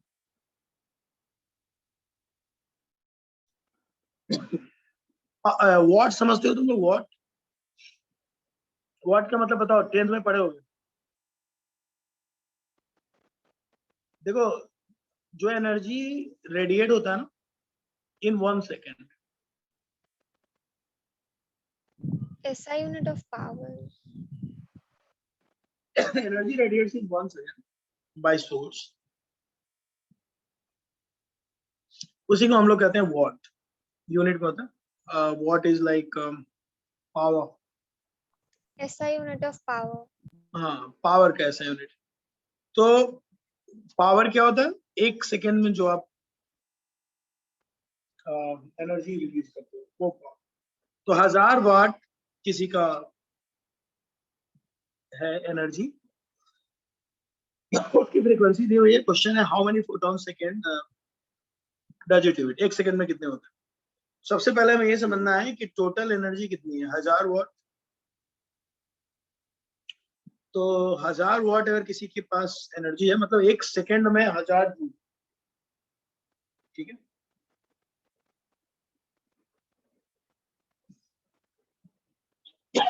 एटॉमिक मुझे स्ट्रक्चर चल रहा है और हम उसी में आगे बढ़ रहे हैं। So the thing is that how to solve it? 1000 वाट अपने पास रेडियो है, रेडियो ट्रांसमिशन है। चलो सबसे पहले ये समझो, 1000 वाट अगर कोई है तो इसका मतलब ये हुआ कि एनर्जी जो यहाँ पे है वो है 1000 जूल, और ये रिलीज हो रहा है कितने में बताओ मुझे, पर second. This is the meaning of what. 1000 वाट का मतलब है कि 1000 जूल 1 सेकेंड में रिलीज हो रहा है। सब लोग समझ गए? ठीक है, तो ये हो गया तुम्हारा टोटल एनर्जी। 1 सेकेंड में टोटल एनर्जी इतना है। अब ये कह रहा है कि 880 किलो साइकिल वाले अगर फोटोन लिए जाएं तो ऐसे कितने फोटोन लेने पड़ेंगे। तो हमें कौन सा फॉर्मूला यूज करना पड़ेगा, ये मैंने एक फॉर्मूला लिखवाया है, ई टोटल इक्वल टू क्या लिखवाया बताओ, hc बाय लैम्डा। याद है सबको? अरे बोलो यार, लिखवाया था ना थोड़ी देर पहले। हाँ सर। बस वही यूज कर लो। सो ई टोटल कितना है, 1000। n तुमको निकालना है कितने फोटोन, h तुमको पता है,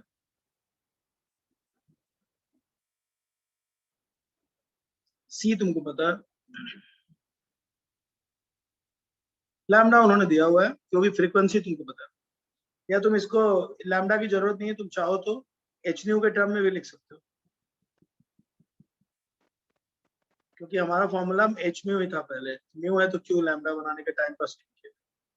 तो इसको हम ऐसे भी लिख सकते हैं, सर ऑप्शन बी करेक्ट है। N h new.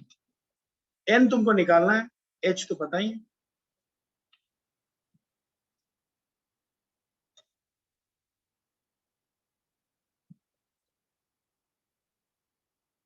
और न्यू उन्होंने दिया हुआ है, दैट इज 880। साइकिल है, किलो साइकिल के लिए 1000 से मल्टीप्लाई। Solve it.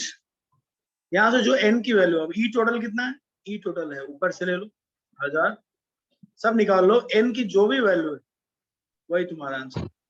सब लोग देख लो। सर मुझे 7th क्वेश्चन में डाउट था। क्या बोला तुमने? सर 7th क्वेश्चन में डाउट था। अभी पहले ये कर रहे थे, 7 में वापस चलते हैं। सब लोग ये करो फटाफट, सर बी ऑप्शन। जो भी है। अगर बी है सबका तो ठीक है, ठीक है।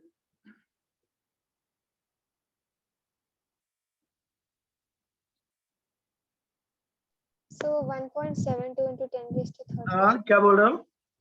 1.72 into 10 raised to 30. जो भी आ रहा है ना कुछ? ठीक है, मतलब बी का आंसर करीब हो गया। तो यार तो सॉल्व कर ले यार, सब लोगों को बी आ रहा है, शायद बी हो। तो क्या तुम लोग समझे कैसे सॉल्व करना है ऐसे सवाल? Yes sir. Yes, sir. ठीक।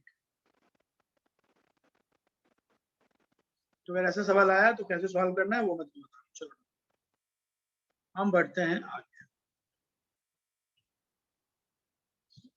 अब देखो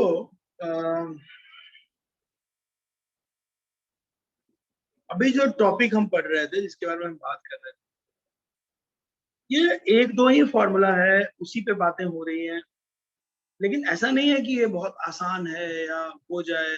तो कोई भी चीज बहुत आसान या मुश्किल नहीं है। अगर आप कम प्रैक्टिस करते हैं तो वो मुश्किल है आपके लिए, ज्यादा प्रैक्टिस करते हैं तो वही टॉपिक आपके लिए आसान होता है। यही है बस। ठीक है, अब पढ़ते हैं हम आगे। इस पे क्वेश्चन कर रहे हैं हम लोग और क्लियर हो रहा है, कोई दिक्कत नहीं। इस पे बहुत सारे सब्जेक्टिव सवाल भी हैं, ऑब्जेक्टिव भी हैं, वो भी हम कर सकते हैं। ठीक है, तो डिपेंड करेगा कि आप कौन सा वाला पार्ट कर रहे हैं। जैसे अगर मैं थोड़ा सा पीछे चलूं, तुम लोगों को मैंने ये बताओ, सिर्फ इतना बताओ, तुम लोग बस इतना बताओ कि मैंने तुम लोगों को वो शेयर किया था क्या, डीप क्या बोलते हैं उसको, कुछ शेयर किया था क्वेश्चन पेपर तुम लोगों से सॉल्व करने के लिए?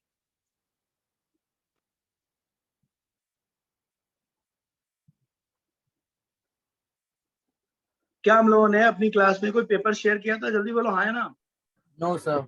No sir. चलो तो अभी मैं शेयर कर रहा हूँ, ठीक है? सब लोग रेडी? अभी ग्रुप देख सकते हो ना तुम लोग? अभी मैं एक शेयर करने जा रहा हूँ तुम्हारे ग्रुप में, तो तुम लोग देख लो। चलो अभी मैंने शेयर किया था ग्रुप में। अभी मैंने एक शेयर किया डीपीटी, ठीक है? डीपीटी 1 2, ठीक है? बेसिकली हमें डीपीटी 3 डिस्कस करना है, तो सब लोग डीपीटी 3 निकाल लो। ठीक है, मैं भी करता हूँ डिस्कस। डीपीटी 3 करेंगे हम लोग, 1 2 3 हम लोग ट्राई कर सकते हैं। अभी हम ट्राई करने जा रहे हैं डीपीटी 3। ठीक है, तो लेट्स ट्राई डीपीटी 3। सब लोग देखो, सबको मिल गया? बोलो हाँ या ना।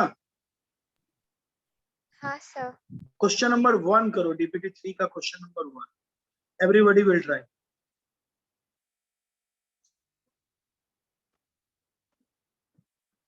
Question number 1।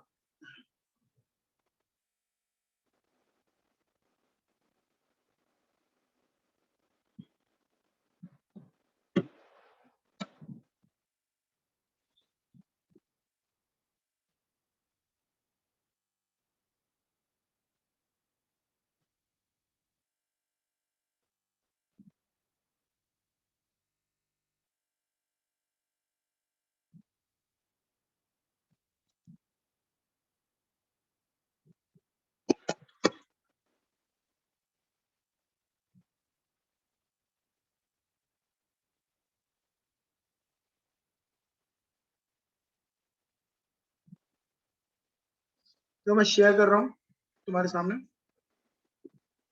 ये हम लोग करना है क्वेश्चन नंबर 1। अपने हिसाब से देख लो।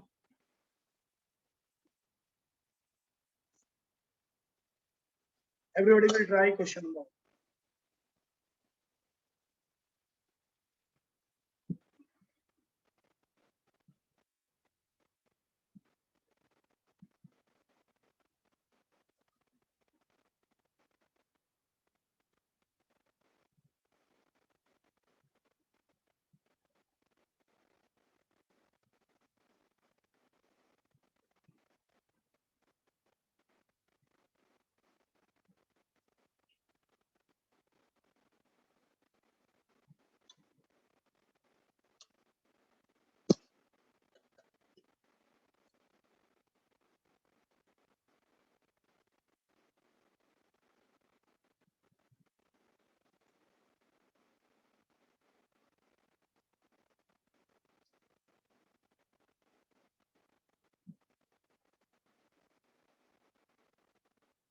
ठीक है,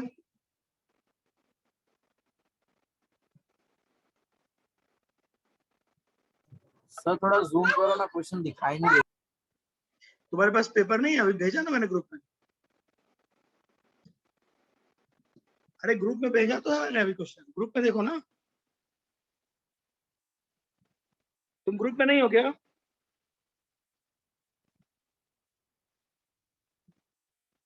ओके ठीक है। अबे ग्रुप में हो कि नहीं बोलो।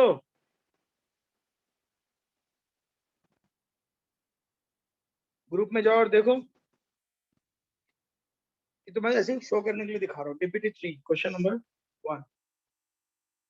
कुछ लोग आंसर भी आ रहे हैं। देखो क्वेश्चन है कि 300 nanometre is absorb by a gas. 300 nanometre का फोटोन एब्जॉर्ब हुआ, तो कितनी एनर्जी थी इसके पास? hc/300। नैनोमीटर को मीटर में चाहो तो बदल सकते हो, तो ये हो जाएगा -9। अब ये एनर्जी दो पार्ट में बट गई।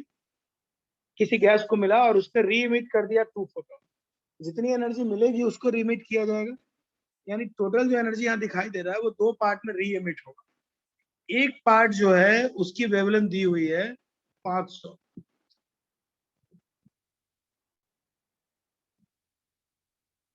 और दूसरे पार्ट का वो हमसे पूछ रहा है।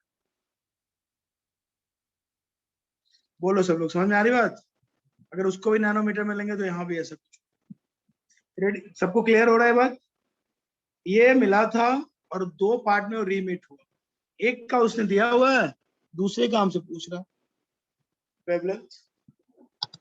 आराम से सॉल्व हो जाएगा। क्या क्या कट होगा? HC कट, ये सारी वैल्यूज कट। सामने क्या नजर आएगा? 1/300 इक्वल टू 1/500 प्लस 1/λ। अब इसको सॉल्व कर लो। सो 1/λ इक्वल टू हो जाएगा 1/300 माइनस 1/5। Solve it.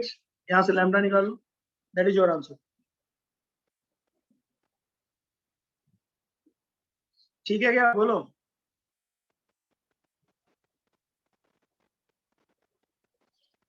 बोल दे भाई। ठीक है, Yes. सब लोग ट्राई करो। sir.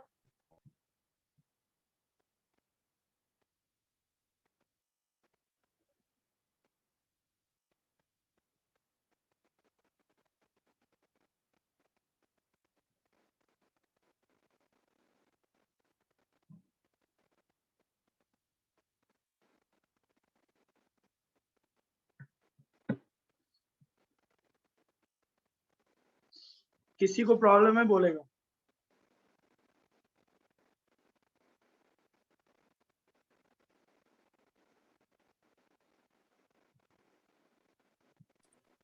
Excuse me sir. Yes बोलो। सर क्या आप ये वाला फिर से समझा सकते हैं? अरे बिल्कुल, तुम बीच में नहीं थी क्या? सर वो आपकी आवाज थोड़ी ब्रेक हो रही थी, वाईफाई का थोड़ा प्रॉब्लम है। अच्छा हाँ, तो इसमें क्या है, क्वेश्चन पढ़ो। ए फोटोन 300 नैनोमीटर का एक फोटोन एक गैस एब्जॉर्ब करती है और फिर बाद में दो फोटॉन्स में री इमिट करती है। ठीक, तो मैंने क्या किया, फॉर्मूला लगा दिया hc/λ और उसकी मदद से कितना एनर्जी एब्जॉर्ब हुआ पहले वो निकाला। देखो ये एनर्जी एब्जॉर्ब हुआ, ठीक है, और रीमिट हुआ दो फोटोन अलग अलग, एक ये फोटोन एक ये।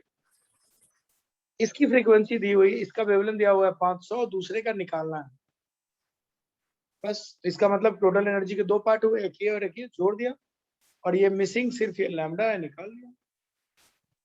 कॉमन सेंस, जितनी एनर्जी दिए थे उतना रिलीज किया उसने। ठीक, यस सर। तो फिर सेकंड फोटोन का हमने hc/λ लिखा है सर, फिर हाँ लैम्डा लिख दिया क्योंकि हमको पता नहीं कि लैम्डा कितना होगा, वही लैम्डा हमको निकालना है। Okay sir. उसने वेवलेंथ ही पूछा, एनर्जी नहीं पूछा। Yes sir. Okay,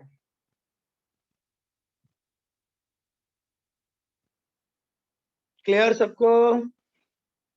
yes sir.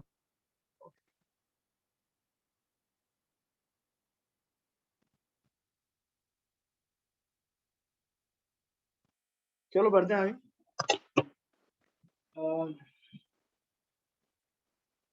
को समझ आ ही रहा होगा।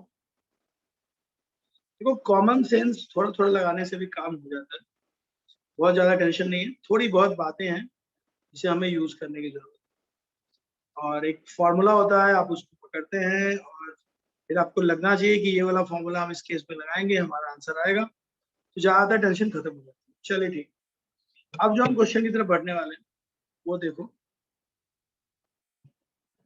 वो है, सब लोग ट्राई करेंगे मेरे साथ।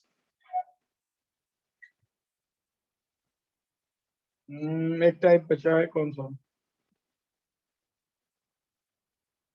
हाँ, क्वेश्चन नंबर 7 सब लोग ट्राई करेंगे। अभी मैंने इस तरह का एक कराया था, आई होप सब लोग कर पाए।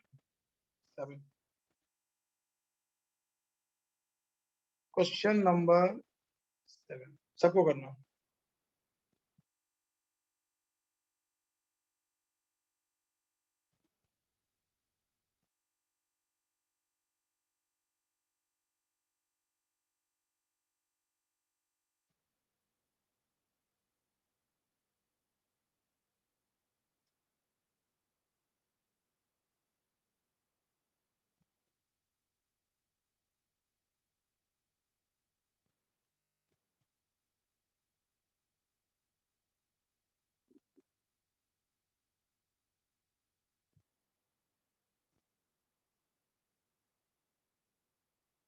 अभी इससे मिलता जुलता एक सवाल करवाया था, मुझे पूरा उम्मीद है ज्यादातर बच्चे सही करेंगे।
क्या कोई बच्चा ऐसा है जिसका आंसर आ गया हो?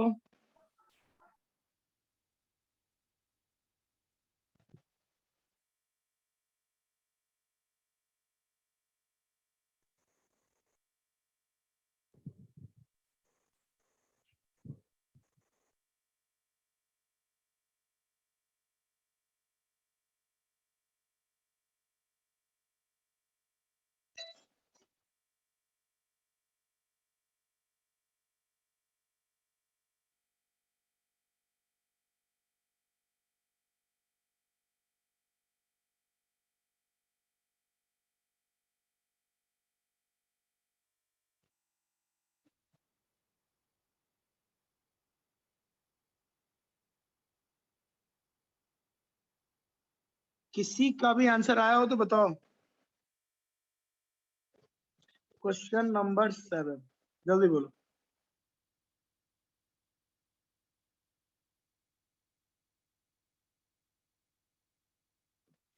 कैसे करेंगे बताओ? नहीं हो रहा है वो भी बोलो भाई।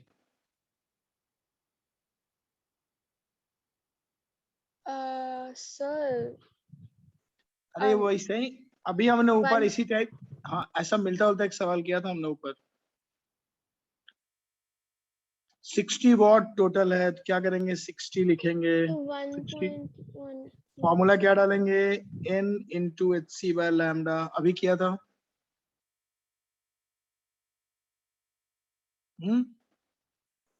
Yes, sir. और 1 सेकंड में कह रहा है, तो 60 जो वॉट है वो तो 1 सेकंड में होता है, तो यहाँ पे इसने लिखा हुआ है 60 वॉट बल्ब इन 1 मिनट, तो इसको 60 से मल्टीप्लाई करना होगा क्योंकि 60 वॉट मतलब 1 सेकंड में 60 वाट का मतलब हो गया 1 सेकेंड में 60 जूल। इन क्वेश्चन 1 मिनट का पूछना, तो 60 into 60 into n h c by lambda. बाकी ठीक है, एन तुमको निकालना है, एच पता है।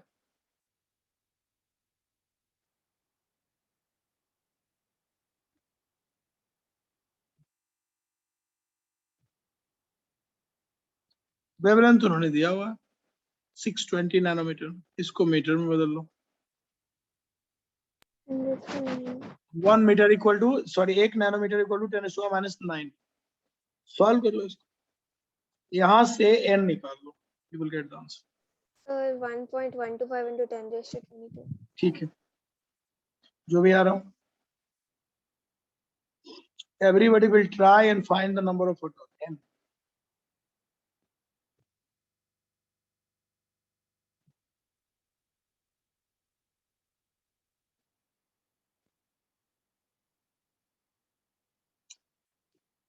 सबको क्लियर?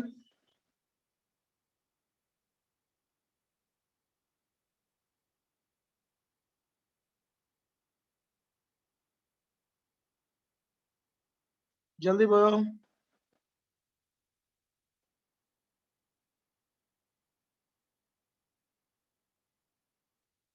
आंसर बताओ फटाफट।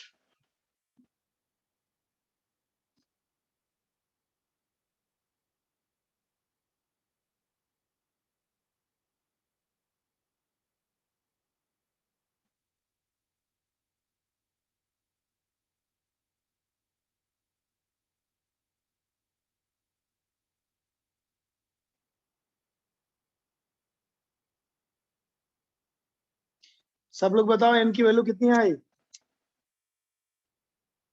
निकालो जल्दी।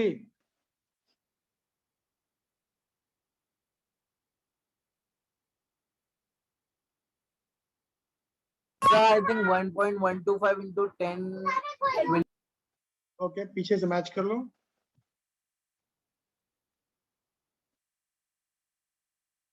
सही है सर। ठीक है, डन, बहुत अच्छा। तो ये था, ये क्वेश्चन हो गया अपना।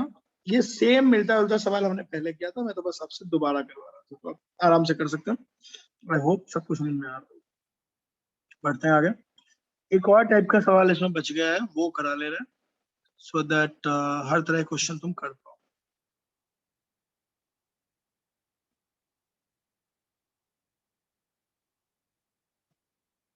फोर सब लोग देखो, एक बार पढ़ो, मैं फोर कराता हूँ, तुमको पढ़ने की जरूरत, एक बार पढ़ो सब लोग, थोड़ा दिमाग लगाओ।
क्लैरिटी आ रही है सबको, बोलो।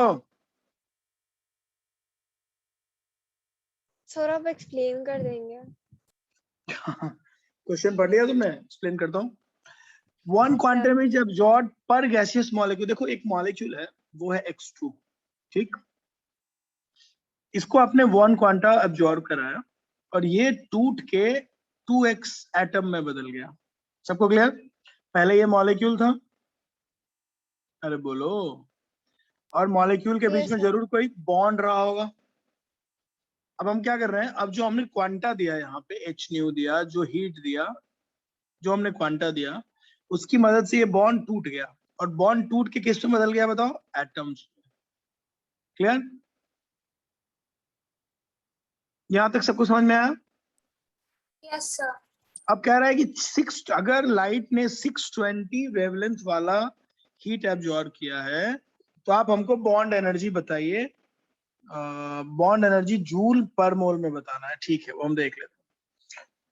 देखो, एक मॉलिक्यूल के बॉन्ड, इनके बीच में जो बॉन्ड था उसको तोड़ के हमने एटम बनाया है। मतलब इस बॉन्ड को तोड़ने के लिए जो एनर्जी लगता है ना, उसी को बॉन्ड एनर्जी कहते हैं। लेकिन ये जो बॉन्ड एनर्जी है ये पर मॉलिक्यूल है, पर मोल नहीं है। अब इस क्वेश्चन में पूछ रहे हैं हमसे कि वेवलेंथ जो है अगर 620 दिया हुआ है, सॉरी,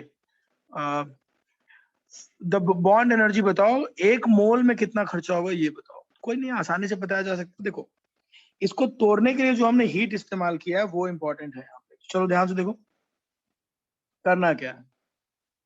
करना यह है कि बॉन्ड एनर्जी वही एनर्जी है जिसकी मदद से हमने इसको ब्रेक किया, और वो एनर्जी है क्या? उस फोटोन की एनर्जी। कितनी है भाई उस फोटोन की एनर्जी? उस फोटोन की एनर्जी है hc/λ। एच पता है, सी पता है, और लैम्डा उसने खुद हमको दिया हुआ है 620। इसको अपन मीटर में बदल लेंगे। इतना एक फोटोन की एनर्जी है। ये काफी है एक मॉलिक्यूल को तोड़ने के लिए। यानी इस केस में इतनी एनर्जी ही दी गई है, उससे हमारा काम हो गया है। लेकिन हमको पर मोल निकालना है, ठीक है सबको? तो ये जो भी आंसर है ना, ये पर मॉलिक्यूल है। बोलो सब लोग, सुन रहे हो? ये जो ई फोटोन की एनर्जी है वो क्या है बताओ? पर मॉलिक्यूल, हाँ या ना बोलो। Yes sir. अब इसको पर मोल करने के लिए क्या करना पड़ेगा? ये जो ई फोटोन आएगा यहाँ से, उसको एक मतलब मोल से मल्टीप्लाई करेंगे। मोल क्या होता है? Avogadro's number. सो अगर हम इसको एवोगाड्रोस नंबर से मल्टीप्लाई करते हैं, मतलब Na से मल्टीप्लाई करते हैं, तो यही हमारा आंसर। ठीक है, ध्यान से पढ़ लो।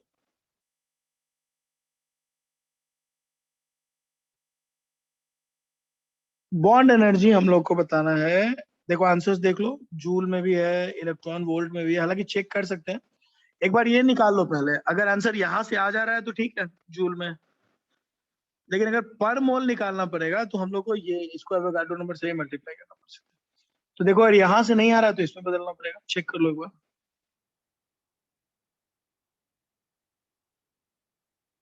ठीक है, try it. Sir electron volt मतलब? यूनिट होता है एनर्जी का। लिख ले तो लिख लो सब लोग। 1 इलेक्ट्रॉन वोल्ट मतलब होता है एक इलेक्ट्रॉन का चार्ज 1.6 इंटू 10⁻⁻19 जूल। सो तुम, ये आंसर यहां से जूल में आएगा पर मॉलिक्यूल। तुम चाहो तो इसको इससे मल्टीप्लाई करके इलेक्ट्रॉन वोल्ट में बदल लो, फिर चेक कर लो क्या कह रहा है। ठीक, मैं तो सिर्फ कह रहा हूँ, अगर बी चेक करना होगा तो तुम्हें ये करना पड़ेगा, ये। बाकी कुछ और भी हो सकता है, तो जिस भाषा में वो बात करे उस भाषा। molecules, हाँ, 2 ev molecules मतलब इलेक्ट्रिक। कितना है? So first fast. हाँ तो ठीक है, फिर सब लोग चेक कर लो यार। जो भी एनर्जी आ रही है उसको इसमें बदल दो इलेक्ट्रॉन वोल्ट में। चेक कर लो, शायद वही आंसर हो। तो पीछे भी वही लिखा है। हाँ ठीक है, कोई बात। अरे सबको समझ में आया? अगर जूल में बदलना है, पर मोल लेना है तो क्या करेंगे? एवोगाड्रो नंबर से मल्टीप्लाई करेंगे। इलेक्ट्रॉन वोल्ट में बदलना है, क्या करेंगे? इससे मल्टीप्लाई करेंगे। अरे बोलो भाई, किसी को भी नहीं समझ में आ रहा है तो पूछो, फटाफट पूछो, समय नहीं है। बॉन्ड एनर्जी वो एनर्जी है जिसकी मदद से बॉन्ड तोड़ा गया है। कौन सा बॉन्ड तोड़ा गया है? ये वाला, एक सेक्स के बीच का बॉन्ड था, ये बॉन्ड तोड़ा गया है। और एक मॉलिक्यूल के लिए जो बॉन्ड तोड़ा गया है वो इसके बराबर है। ये जूल में है, इसको इलेक्ट्रॉन वोल्ट में बदल देंगे, इससे मल्टीप्लाई करके आ जाएगा आंसर। अगर पर मोल निकालना होता तो एवोगाड्रो नंबर से मल्टीप्लाई करते। अब ये तो परम्यूटेशन कॉम्बिनेशन लगाना होगा कि पूछ क्या रहा है। ठीक है, Yeah. सबको क्लियर? Yes sir.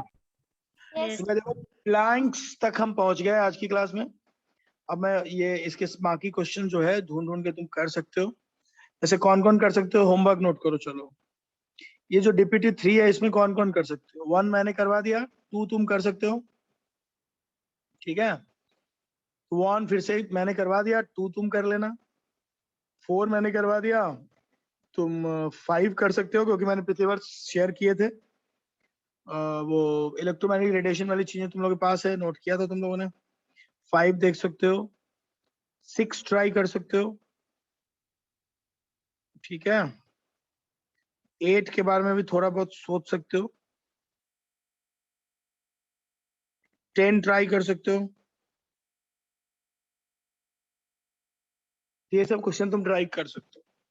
सबको क्लियर? और अगर तुमको इसके अलावा डीपीटी 2 भी तुम ट्राई कर सकते हो काफी। डीपीटी 2 में सारे ट्राई कर सकते हो, कोई दिक्कत नहीं है अब तो। हाँ डीपीटी 2 पूरा ट्राई कर सकते हो। स्टरडे जो पढ़ाया था, मतलब लास्ट जो क्लास पढ़ाया था वो, आज जो पढ़ाया वो मिला के तुम डीपीटी 2 काफी ट्राई कर सकते हो। डीपीटी 2 कर सकते हो, डीपीटी 1 कर सकते हो, ज्यादातर जो तुम्हारा मन करे। तो एटलीस्ट 2 और 3 काफी ट्राई कर लेना। 1 तो आसान है बहुत। 3 में जो क्वेश्चन नंबर पे मैंने बोला वो सब ट्राई कर लेना। जब करने बैठोगे तो समझ में आएगा कि आसान है और अच्छा कर सकते हैं। सबको क्लियर? Yes, sir. Yeah. ठीक है, चलो डन।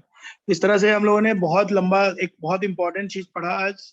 इसका नाम था प्लैंक्स क्वांटम थ्योरी। नेक्स्ट जो हमारा लेक्चर होगा उस लेक्चर में नोट्स है वो अचीवर बैट पे सेंड कर दें। क्या कर रहे हो?